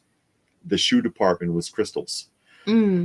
And he came in on a Wednesday and said Friday's the last day. Well, at least they gave you a couple of days. I mean, but damn. They didn't tell us at all. I've heard that Bennigan's did the same thing to people. Bennigan's people came to work and there were chains on the doors. They didn't even chain the doors. They didn't tell nobody. I mean, sneaks up on you. Yeah, I got there, got out of school, came, parking lot was empty, and I thought that was weird. But I'm like, okay, maybe just nobody here yet. Maybe not. They're waiting for you. They're waiting for you. We want Trinessa. Yeah. Yeah, well. I would have waited for you. Yeah, I went home. I went back and started looking for another job. I would have been like Jack Nicholson in that one movie. I can't think of the name of it, where he was in the restaurant and he refused to cooperate because the waitress that he liked wasn't there. Munin says their female friends would always rant about how disgusting the girls' bathroom was. From what they told me, the place is a top-level biohazard. It was horrible. The women's bathrooms were always horrible. It was never toilet paper. It was always gone. Even the reserve was gone. All the supplies were gone, and the place was a mess. The toilets were always clogged. It was just it was destroyed. There was things on the floor that shouldn't have been. We'll just leave it there. But in the men's room, usually it was just discarded newspapers and magazines on the floors. Pee on the floor. No, really, not really. I mean, the men's bathrooms weren't that bad. The women's rooms were horrible. They smelled bad. Yeah. Oh, Migo, he recognized Tello's. Haven't heard of that. Tello's clothing store. Yeah. And they had an affiliation with Crystals. John says people would call us in to our newspaper front office and either compliment or complain on us. And the boys. I don't know. Oh no. Yeah, that's terrible. But what are you going to do? Jack Nicholson. I can't remember the name of the movie. It was a restaurant he kept hanging out in, and there was a waitress he really liked.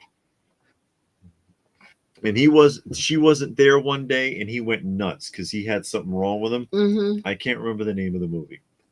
He was yelling and screaming, "Where's so and so?" And they called her at home. He said, "Can you come down here and fix this guy, please?" Gilgamesh says when they worked at McDonald's, they wanted him to clean the bathrooms. He did it once and then refused. I told them they could fire me before I do that again. When I worked at McDonald's, I was the cashier. Taking orders. And then sometime I would work the back booth. I enjoyed that. Everybody wanted to work the back booth because then you didn't have to deal with like the customers up front, the food and all of that. You just took orders and you made Happy Meal bags. Because when I worked at McDonald's, Happy Meals came in a bag. You just made Happy Meal bags and take orders and the money because it was 2 booths. Yeah. I don't think I worked the front booth a couple of times. That wasn't bad. But I like working the back booth, and every so often I would get the back booth. Everybody wanted that. Okay. How about Chess King? Yeah, that sounds familiar too. Actually, clothing hamburgers? Store. Clothing store. And Paul wants to know if I ever watched the 4th of July fireworks on TV when I lived in Boston. Oh, I went out a few times to the Charles River when they did it.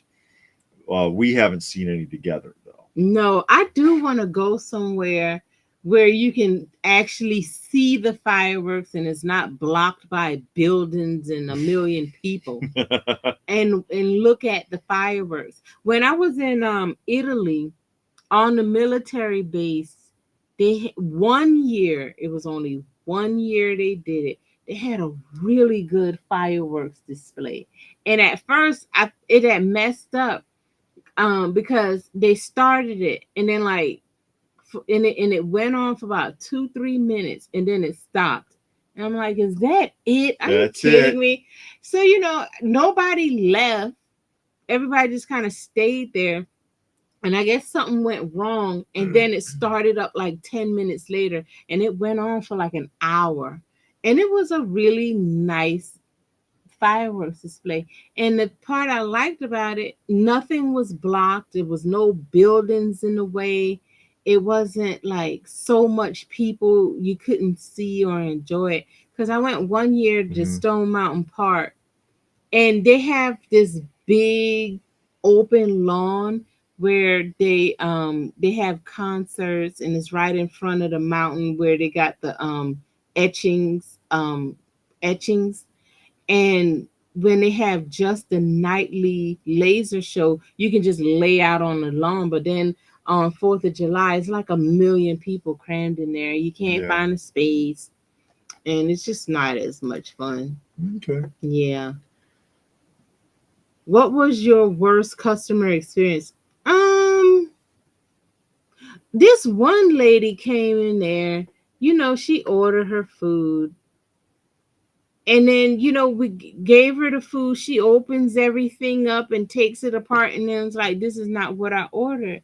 And I'm like, well, what you ordered? You done took everything apart. You took the hamburger and everything and sprayed it apart. And then I don't know what happened, but it's always somebody wanting something. um or you got these kids coming there with no money, but then they want to order everything on the menu. I'm like, look, you got $2. Here's this hamburger, because that's all you getting. You're not getting the rest because you don't have enough money. And I would do that. I was like, okay, you got $2. Here's $2 worth of hamburger. That's all Bye. you getting. Yeah, I know. My area had some fireworks. While watching this live stream, I heard a big car crash. Uh-oh. When I was in Colombia one time, the city I was in had fireworks every night for about a week. Best fireworks. Disney has fireworks. Do you have Pepsi? Oh, Paul explains that he said that his kid did that. oh. Disney World, they have the fireworks display every night. Hmm. When I went there, um, we watched the fireworks display every night. Oh, Mr. Teller sat beside my hospital bed and told me, you do realize that you're laying here recovering on company time, don't you? Yeah, I know. There you go.